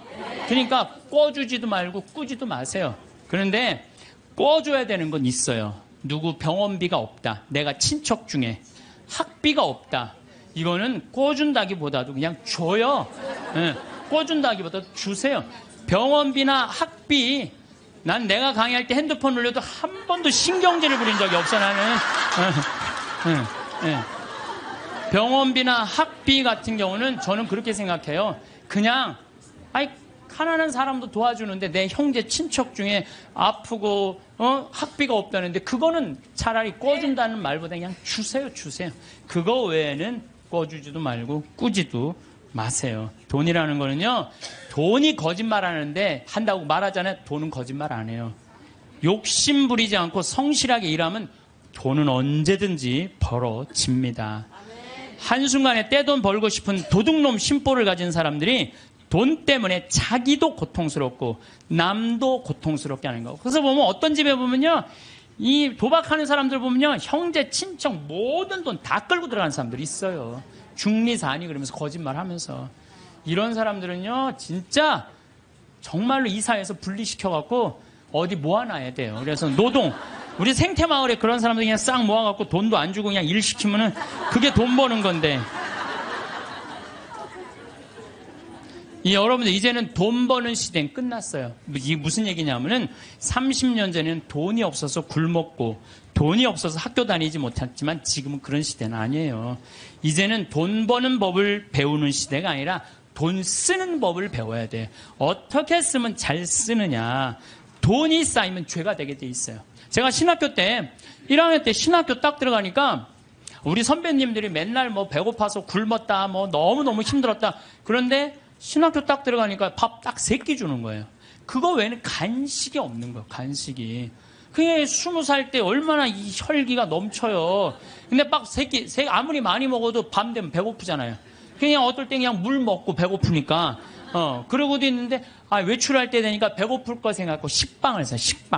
식빵을 사갖고 이제 혼자 먹으려고.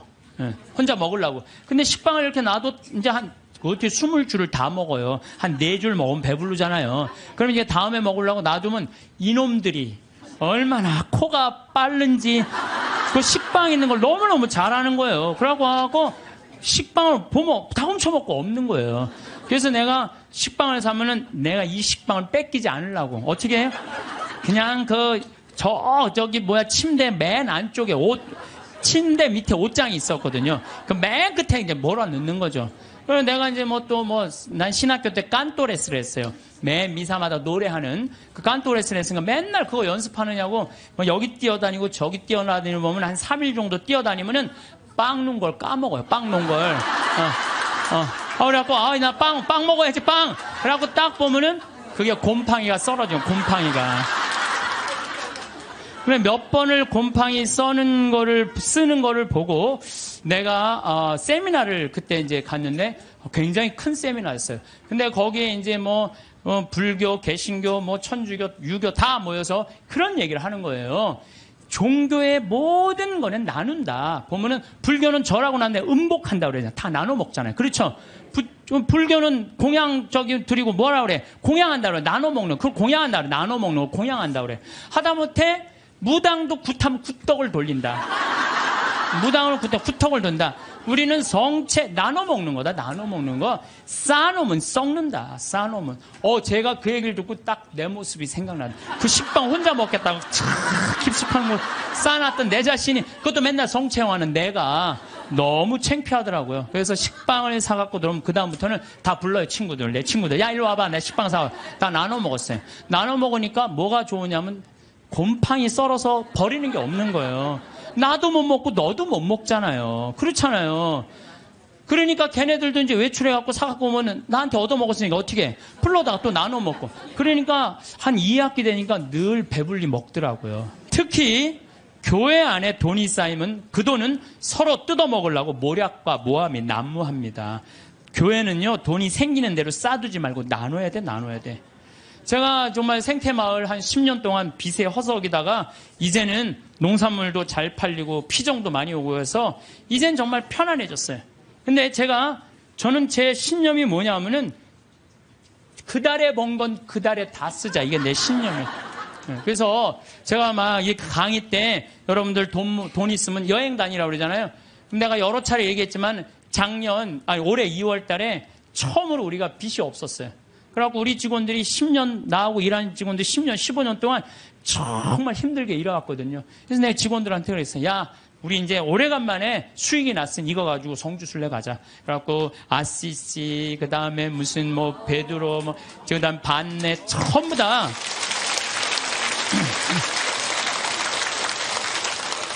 여러분들, 돈은요, 쓴 것만 내 돈이에요.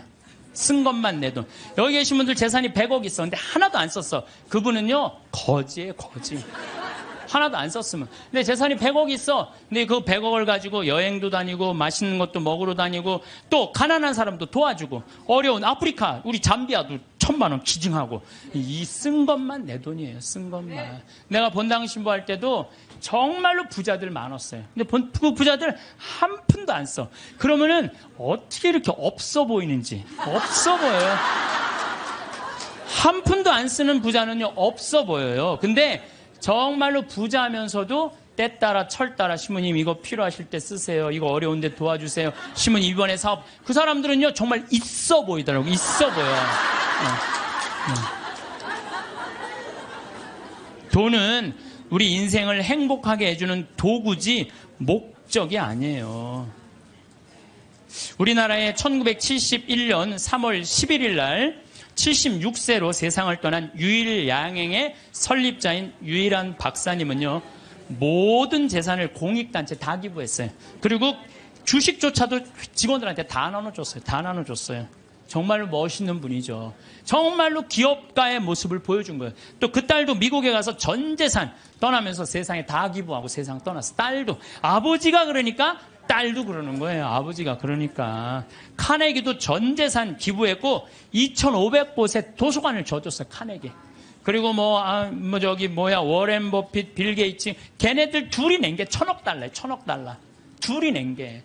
다 내는 거죠. 다. 왜? 그 사람들은 누구를 상대해서 돈 벌었다고 생각해? 자기네들 국민을. 그러니까 미국 갑부들은 보면요, 다 미국에 가보면요, 그 부자들이 다 기증하고 갖고 몇백억, 몇천억씩. 그걸로 사회가 건강하게 돌아가는 거예요. 우리나라에도 좀 그렇게 살짝 미치는 부자가 좀 나왔으면 좋겠어요. 네. 마태복음 19장 16절, 26절에 보면은요, 하느님의 계명을 충실히 지킨 부자 청년에게 예수님에게 이렇게 말씀하세요. 내가 완전한 사람이 되려거든 가서 너의 재산을 팔아 가난한 이들에게 주어라. 그러면 내가 하늘에서 보물을 차지하게 될 것이다.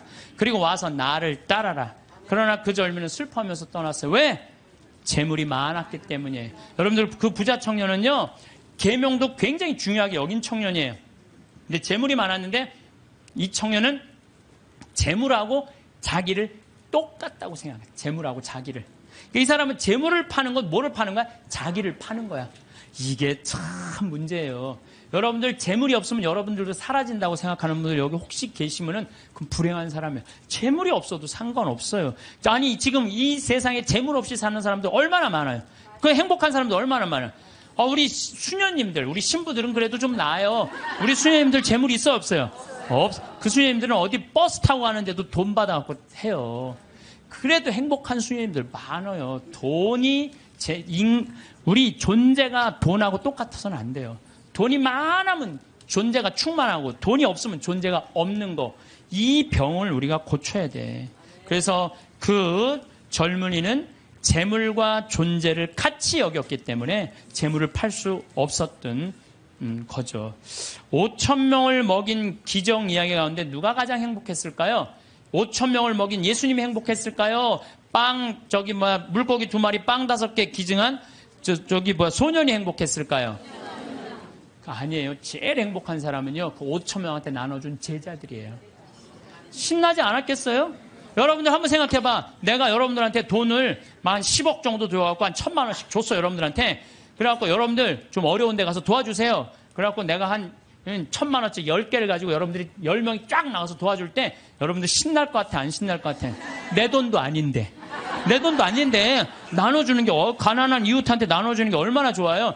나는 여기서 제일 행복한 사람들은 제자들이라고 생각해요. 여러분들이, 하느님이 여러분들한테 지금 재물을 맡겼어요. 어떤 분은 10억을 맡긴 분도 있고, 어떤 사람은 1억을 맡긴 분도 있고, 어떤 사람은 100억을 맡긴 분이 있어. 왜 맡겼어요? 나눠주라고 맡긴 거예요. 나눠주라고. 나눠주라고 맡겼으면 나눠야 될 거 아니야. 근데 안 나눠. 끝까지 쥐고 있다. 그냥 죽어. 그럼 그냥 자식이 네가 나누냐 내가 나누냐 싸워서 원수돼서 안 만나고. 그러지 말자는 거예요. 우리 대한민국 사회가 이제 건강하려면 어떻게 해야 돼? 나눠야 돼요. 쌓아두면 썩게 돼 있어요. 쌓아두면. 어느 사회든. 자꾸 나누면은 샘솟게 돼 있어요. 나누는, 신부님, 그거는 제가 조금 못 받아들이겠는데, 나누면 하나도 없죠? 근데요, 하느님한테 11조 봉헌한 분들이 왜 잘 되는 줄 알아요? 11조 봉헌하려고 그러면요, 적은 돈 아니에요. 그럼 그 돈을 하기 위해서 다른 생활에 충실해져요. 다른 생활에 충실해지기 때문에 축복을 받는 거예요. 나누는 사람들은요, 생각이 건강하기 때문에요, 사기도 안 당하고 유혹도 안 당해요. 그렇기 때문에 그런 분들은 재물 관리도 잘 할 수 있는 거예요. 그래서 한 건강한 쪽으로. 자, 모세의 10계명, 아론의 황금 송아지 가운데 여러분도 어느 걸 택할 거예요? 모세의 10계명을 택할 거예요? 아론의 황금 송아지를 택할 거예요? 10계명? 자, 근데 강의를 들어보면 또 생각이 좀 달라질 거예요. 모세가 10계명을 받으러 시나이 산으로 올라갔어요. 올라갔는데 불안해. 이제 뭐 이집트에서 탈출해서 왔단 말이야. 근데 시나이에 가보면요, 아무것도 없어요. 좀 사막이야, 사막. 전부 돌산이고. 시나이 산도 완전히 돌산이야, 돌산. 근데 모세는 사라졌는데 먹을 건 아무것도 없고 불안하잖아요. 이게 어떻게 하지? 어떻게 하면 좋을까? 고민을 하고 있는데 사람들이, 아니, 모세는 안 보이고 우린 불안하다. 우리 그냥 모아갖고 우리 황금 송아지 만들자. 그래? 황금 송아지? 그래, 좋다. 황금 송아지 만들자. 근데 당시에 유대라는 땅, 시나이라는 땅은요, 척박하게 이를 데 없었어요.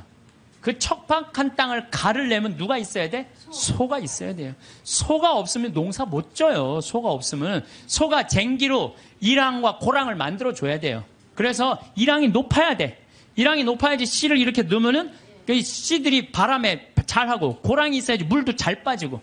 그러니까 그걸 사람 손으로 하려면 농사 못 져요. 그러니까 이스라엘 사람들에게 있어서 소는 그냥 소가 아니에요. 이건 생명하고 똑같은 거예요. 그리고 그냥 소예요? 뼈 주지, 우유 주지, 고기 주지, 가죽 주지. 그러니까 이 황금 송아지, 우리가 그냥 생각하는 그런 송아지가 아니에요. 이 사람들한테는 모든 걸 다 주는 거예요. 그러니까 황금 송아지를 딱 하면 마음이 놓여, 안 놓여? 놓이잖아요. 저게 우리를 먹여 살리는 거예요. 10계명, 무슨 10계명이 밥 먹여줘. 그래갖고 그냥 10계명 그냥 다 때려치고 그냥 황금 송아지 속에서 그냥. 제가 이 고추 농사를 지면은요, 많은 사람들이 저한테 그래요. 심은 어떻게 농약을 안 치고 어떻게 고추 농사를 짓느냐고. 돼요. 왜냐하면은요, 이 고랑이 보통 우리 농사 짓는 분들 고랑이 20cm도 안 돼요. 근데 우리는 거의 50cm 정도 넓어요, 고랑이. 이랑도 높고. 이게 50cm 넓으면요, 아이고, 저게 무슨 농사야? 그럴 것 같은데요. 고랑이 넓으면요, 바람이 잘 통해요. 바람이 잘 통하면 병이 안 들어. 역병 뭐 이런 거 안 들어요.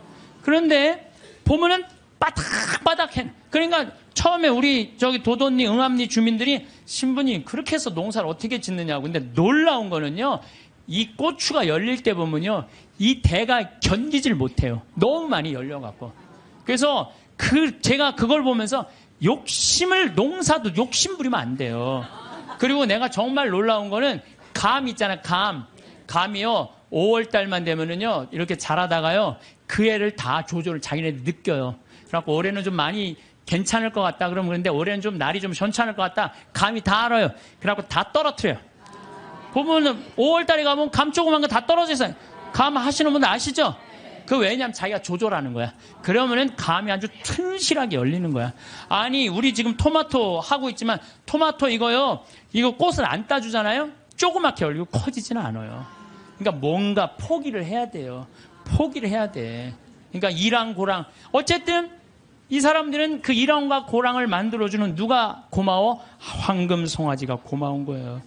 여러분들, 여기 계신 분들 십계명보다는 황금 송아지, 집에 가보면 황금 송아지 한 마리씩 다, 아니 집에는 없어도 머릿속에 황금 송아지 있는 분들 많아요.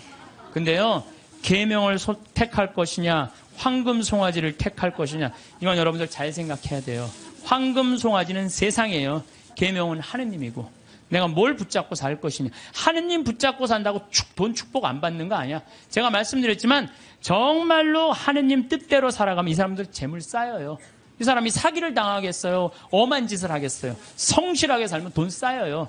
다 엎어지는 건 다 1 더하기 1은 100이라고 믿는 사람들이 다 엎어지는 거지, 1 더하기 1은 2라고 생각하는 사람들은 안 엎어집니다.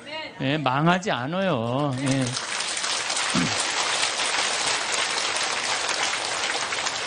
하느님 꽉 붙잡고 살아야 되는데 출세와 권력 꽉 붙잡고 사는 사람들 있어요. 저는 예수님이 왜 위대한지 정말로 이 4대로 살면 살수록 더 느껴요. 예수님은 이 세상에 오셔서 절대 권력을 추구하지 않으세요. 나는 섬김을 받으러 온 것이 아니라 섬기러 왔다. 이 말씀이야말로 우리 인간이라면 누구나 다 가슴 깊어야 새겨야 할 말씀이에요. 권력은 섬기기 위한 도구인데 권력을 쥔 사람들이 안 섬기려고 그래요. 막 권력을 휘둘르죠. 위장 전입하고 자식 대학 군대 안 가게 하고, 또 대학도 마찬가지야. 무슨 국제중학교 이런 데 애 머리도 안 되는데 막 들이밀고, 이게 다 돈과 권력으로 부리는 횡패. 지난번에도 말씀드렸지만 우리나라 대통령들 최고 권력 가진 사람들 어떻게 됐어요? 불행하게 죽거나 감옥에 가거나 가족이 감옥에 가거나 그래요. 그러잖아요. 권력이 뭐가 좋아요. 그래서 여러분들 가운데서도 정말로 권력처럼 무상한 게 없어요. 권력을 쥐고 있을 때만 좋지, 권력에서 밀려나면은요 비참하고 심지어는 모욕과 보복까지 당하는 게 권력이에요. 요즘 나는 그 전두환 무슨 국회법 통과되는 거 보면서 권력이라는 게 참 무상하구나. 저 전두환이라는 저 대통령이 얼마나 정말로 기가 막힌 권력을 가졌어요. 근데 지금은 모든 국회의원들이 다 10년 연장하자, 뺐자. 그게 권력이라는 게 이렇게 무상한 거예요. 권력을 꽉 잡고 사는 것보다 하느님 꽉 잡고 사는 게 훨씬 더 낫습니다.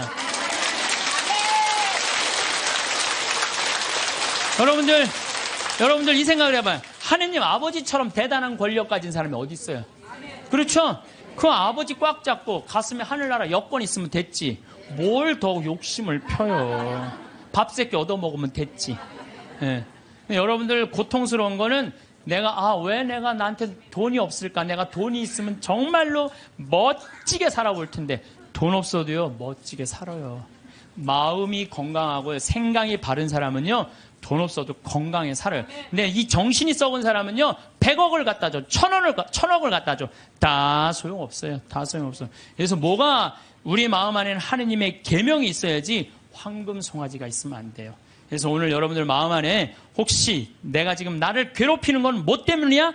황금 송아지가 날 지금 끊임없이 그 뿔이 내 가슴을 받는데도 그래도 좋아. 나는 황금 송아지 뿔에 받쳐도 좋아. 나는 죽어도 좋아.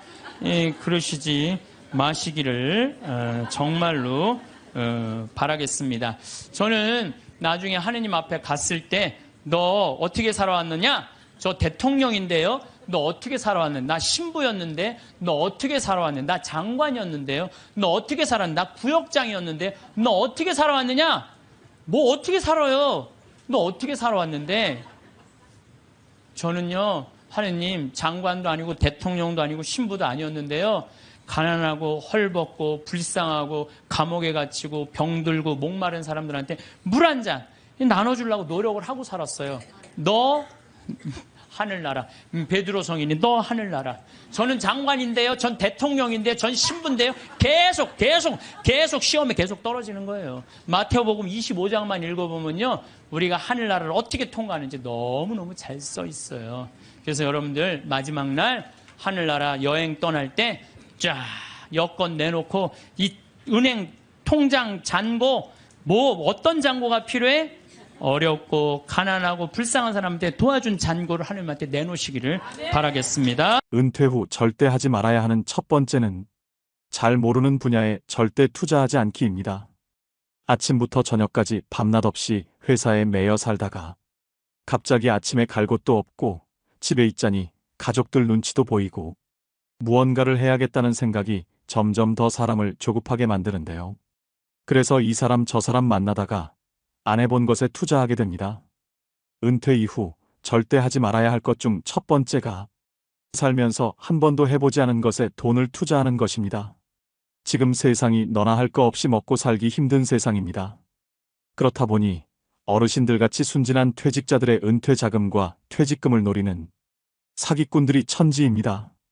특히 그들이 노리는 사람은 평생 회사라는 테두리 안에서 일만 하느라 바깥 세상 물정을 잘 모르는 사람들인데요. 은퇴했거나 은퇴를 앞두고 있는 노년층 분들은 자기 은퇴 자산이 부족하다고 느끼는 나머지 자신이 잘 알지 못하는 분야에 대한 투자를 공격적으로 그리고 과감하게 하는 경향이 강합니다. 빨리 큰 효과를 거둬야 한다는 강박 때문이라고 생각되는데요. 이 시기에 가장 중요한 포인트는 은퇴 자산을 크게 불리는 것이 아니라 적정한 수익을 거두면서 잘 지키는 것입니다. 투자 사기를 치는 사람들의 언변은 그 누구도 따라갈 수 없습니다. 투자자의 주머니 속에서 돈이 나오게 만들려면 얼마나 말을 잘할까요? 모르는 사람이든 지인이든 상관없이 누군가로부터 귀가 솔깃한 투자 권유를 받는다면 먼저 그 사업이 성공 가능한 것인지 충분히 생각하고 알아보셔야 합니다. 다시 한번 강조드립니다. 은퇴 자금을 지키는 제일 원칙은 바로 모르는 분야에 투자하지 마라, 아는 것에 투자하라 입니다. 반대로 생각해보면 나 스스로 아는 것이 많다면 남들보다 투자를 할 수 있는 분야가 다양해지고 보다 안정적인 자금 운용이 가능해질 수도 있다는 의미겠지요. 평생 모아둔 노후 자금과 퇴직금을 날린다면 노후의 삶이 무너지는 일입니다. 젊어서야 그 돈 날려도 다시 일어설 시간이 있지만 우린 맨 땅에서 다시 시작하기엔 남은 시간이 너무 빠듯합니다. 그래서 은퇴를 목전에 두고 있거나 하신 경우라도 경제 공부가 반드시 필요한 이유입니다. 은퇴 후 절대 하지 말아야 하는 두 번째는 준비 안 된 창업하지 않기입니다. 은퇴 후 재취업의 대안으로 창업을 고려하는 경우가 많습니다. 은퇴 후 마냥 놀 수는 없으니 뭐라도 빨리 하고 싶은 마음은 10분 이해하지만 그렇다고 무작정 사업을 시작하시면 안 됩니다. 창업은 취업보다 훨씬 더 많은 준비가 필요하고 시간도 그만큼 오래 걸리는데요. 은퇴 후 재취업이 어려운 상황에서 평생 모아두었던 노후 자금을 창업 비용으로 투자하게 됩니다.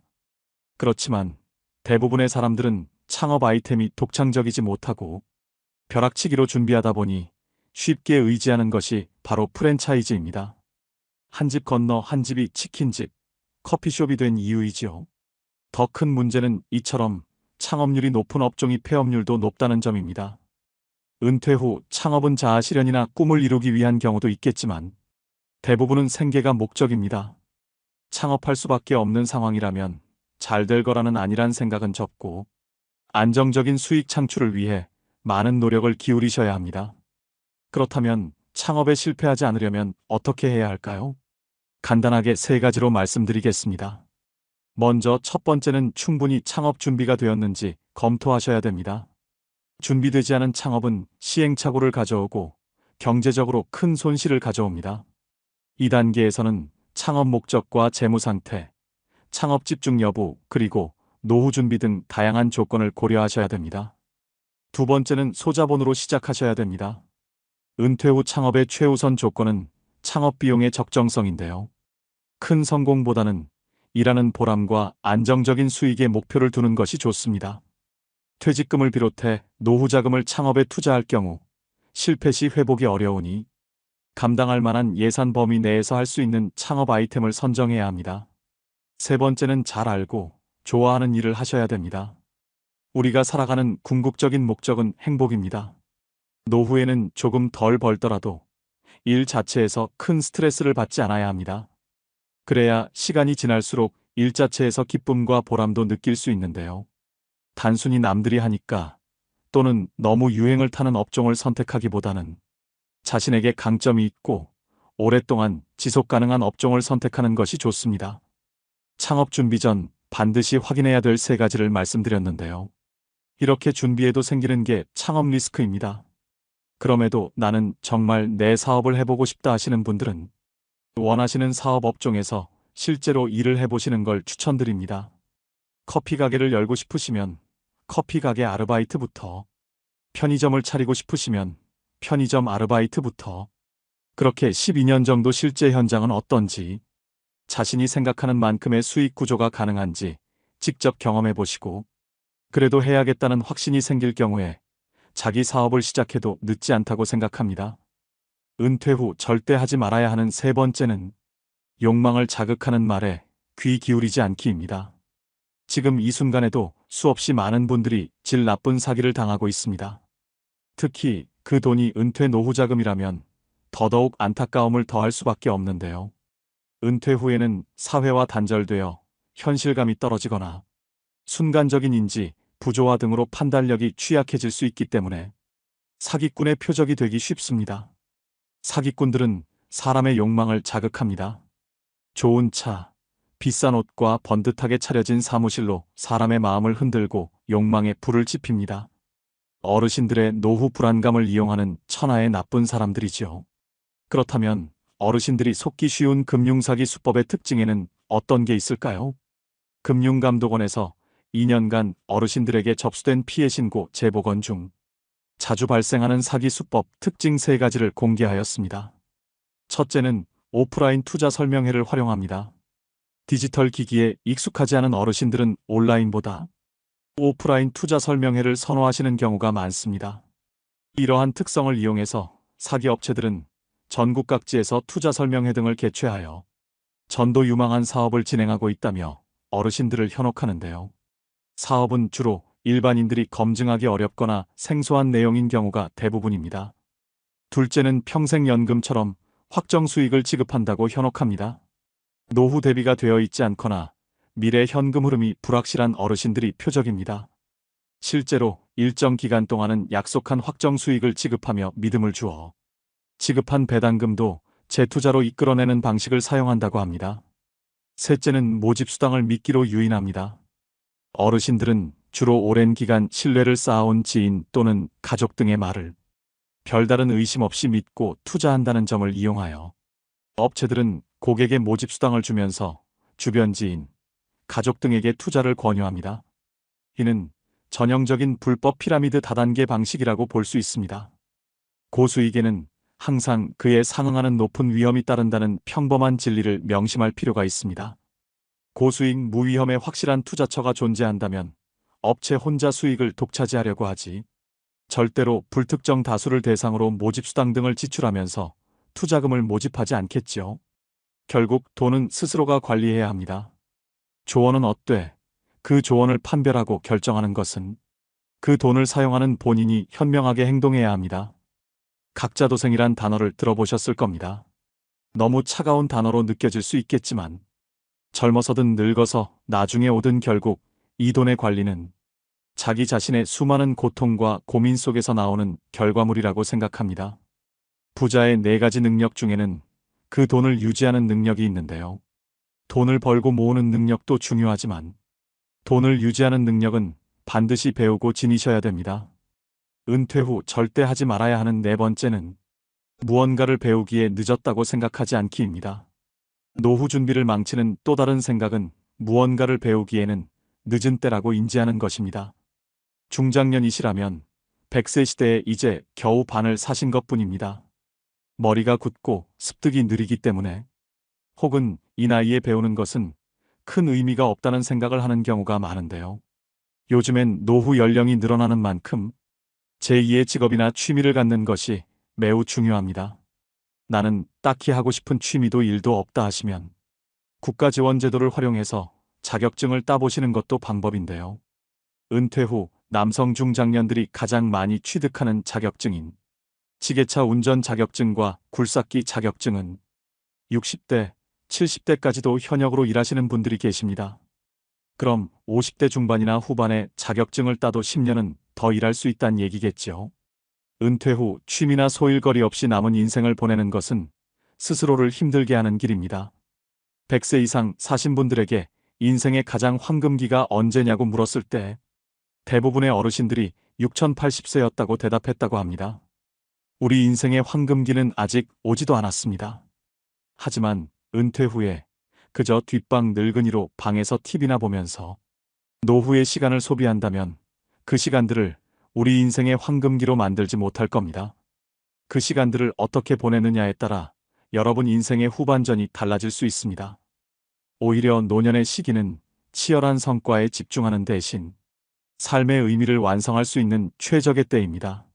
몸보다 마음이 먼저 늙는 사람들이 있습니다.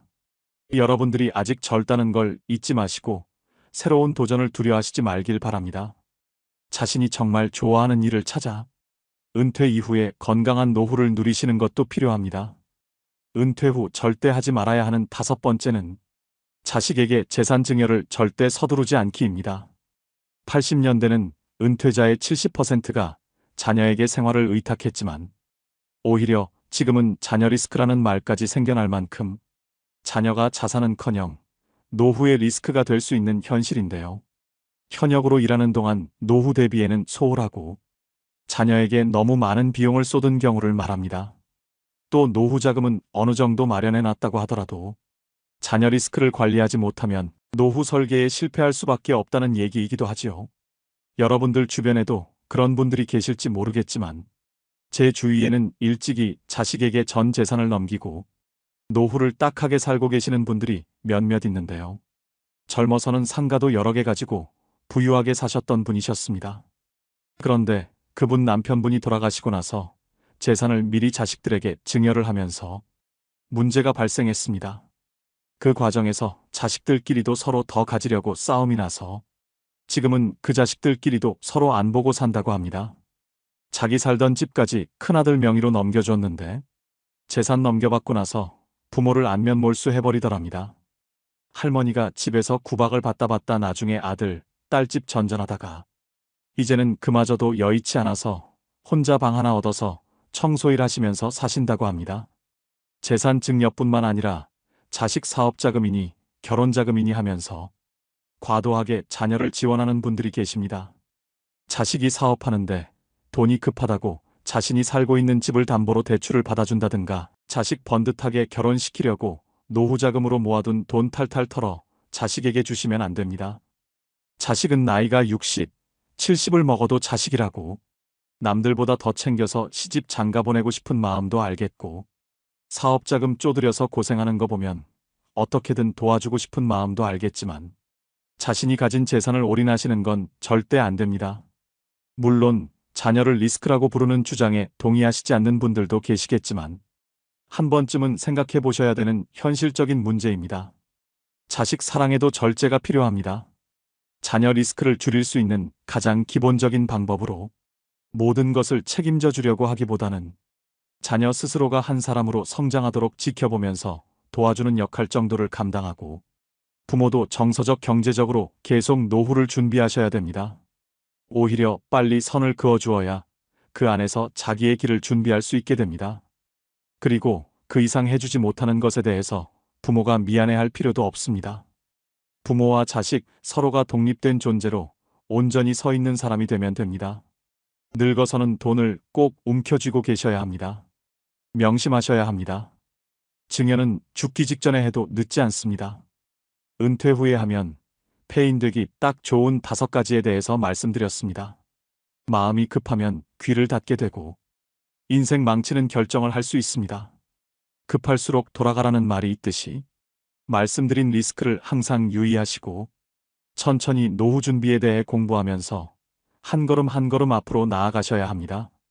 그렇다면 은퇴 후 30년 이상의 노후 준비에 꼭 필요한 항목들은 무엇일까요? 은퇴연구소에서는 노후 준비에 OF가 필요하다고 하는데요. F로 시작하는 5가지가 행복한 노후를 만들어준다고 합니다. 먼저 첫 번째는 돈퍼낸스 파이낸스입니다. 노후에는 국민연금과 퇴직연금 그리고 개인연금의 3층 연금으로 노후의 월급인 연금 준비가 필요합니다. 또 노후 준비는 빠르면 빠를수록 좋고 현역으로 오래 일해서 전략적으로 노후 준비를 하셔야 됩니다. 여기서 반드시 확인해야 하는 부분이 퇴직연금과 개인연금은 수령받는 금액과 수령할 수 있는 기간이 있다는 점입니다. 죽을 때까지라는 모호한 기간을 예측할 수 없기 때문에 수령 기간이 짧으면 많은 금액을 받을 수 있지만 본인이 생각한 것보다 더 오래 산다면 퇴직연금과 개인연금은 고갈됩니다. 그래서 추가로 주택연금을 가입하시는 분들이 최근 많이 늘었습니다. 100세 시대에 늙는 것도 서러운데 금전적인 문제까지 늙어서 해결해야 한다면 더 서글퍼지지 않을까 생각합니다. 노후에는 집 한 채보다는 현금 흐름이 나오는 연금이 중요해서 3층 연금으로 노후의 월급인 연금을 반드시 준비하셔야 됩니다. 두 번째는 건강 피트니스입니다. 건강하게 신체 나이를 줄여주는 가장 확실한 방법이 바로 마음 습관입니다. 즉 스트레스 관리법인데요. 웃으면 복이 와요. 가 아닙니다. 웃으면 건강해집니다. 돈으로는 살 수 없지만 인체에서 특정 조건에서 생성되는 강력한 암치료제가 바로 엔돌핀, 세로토닌과 도파민입니다. 나이 들수록 많이 웃고 사셔야 됩니다. 그리고 나이가 들면 찾아오는 고질병이 있습니다. 고혈압, 고지혈, 당뇨인데요. 히포크라테스가 말하길 음식으로 고치지 못하는 병은 약으로도 고치지 못한다 는 말이 있습니다. 약에 의존하기보다는 같은 값이라면 저염식, 건강식으로 균형 잡힌 규칙적인 식사가 더 도움이 됩니다. 또 가까운 거리는 걸어 다니시고 대중교통을 애용하는 습관이 오래 사는 지름길입니다. 돈, 배우자, 그리고 좋은 친구가 있다 하더라도 건강이 없다면 모든 것을 잃어버린다는 걸 명심하셔야 됩니다.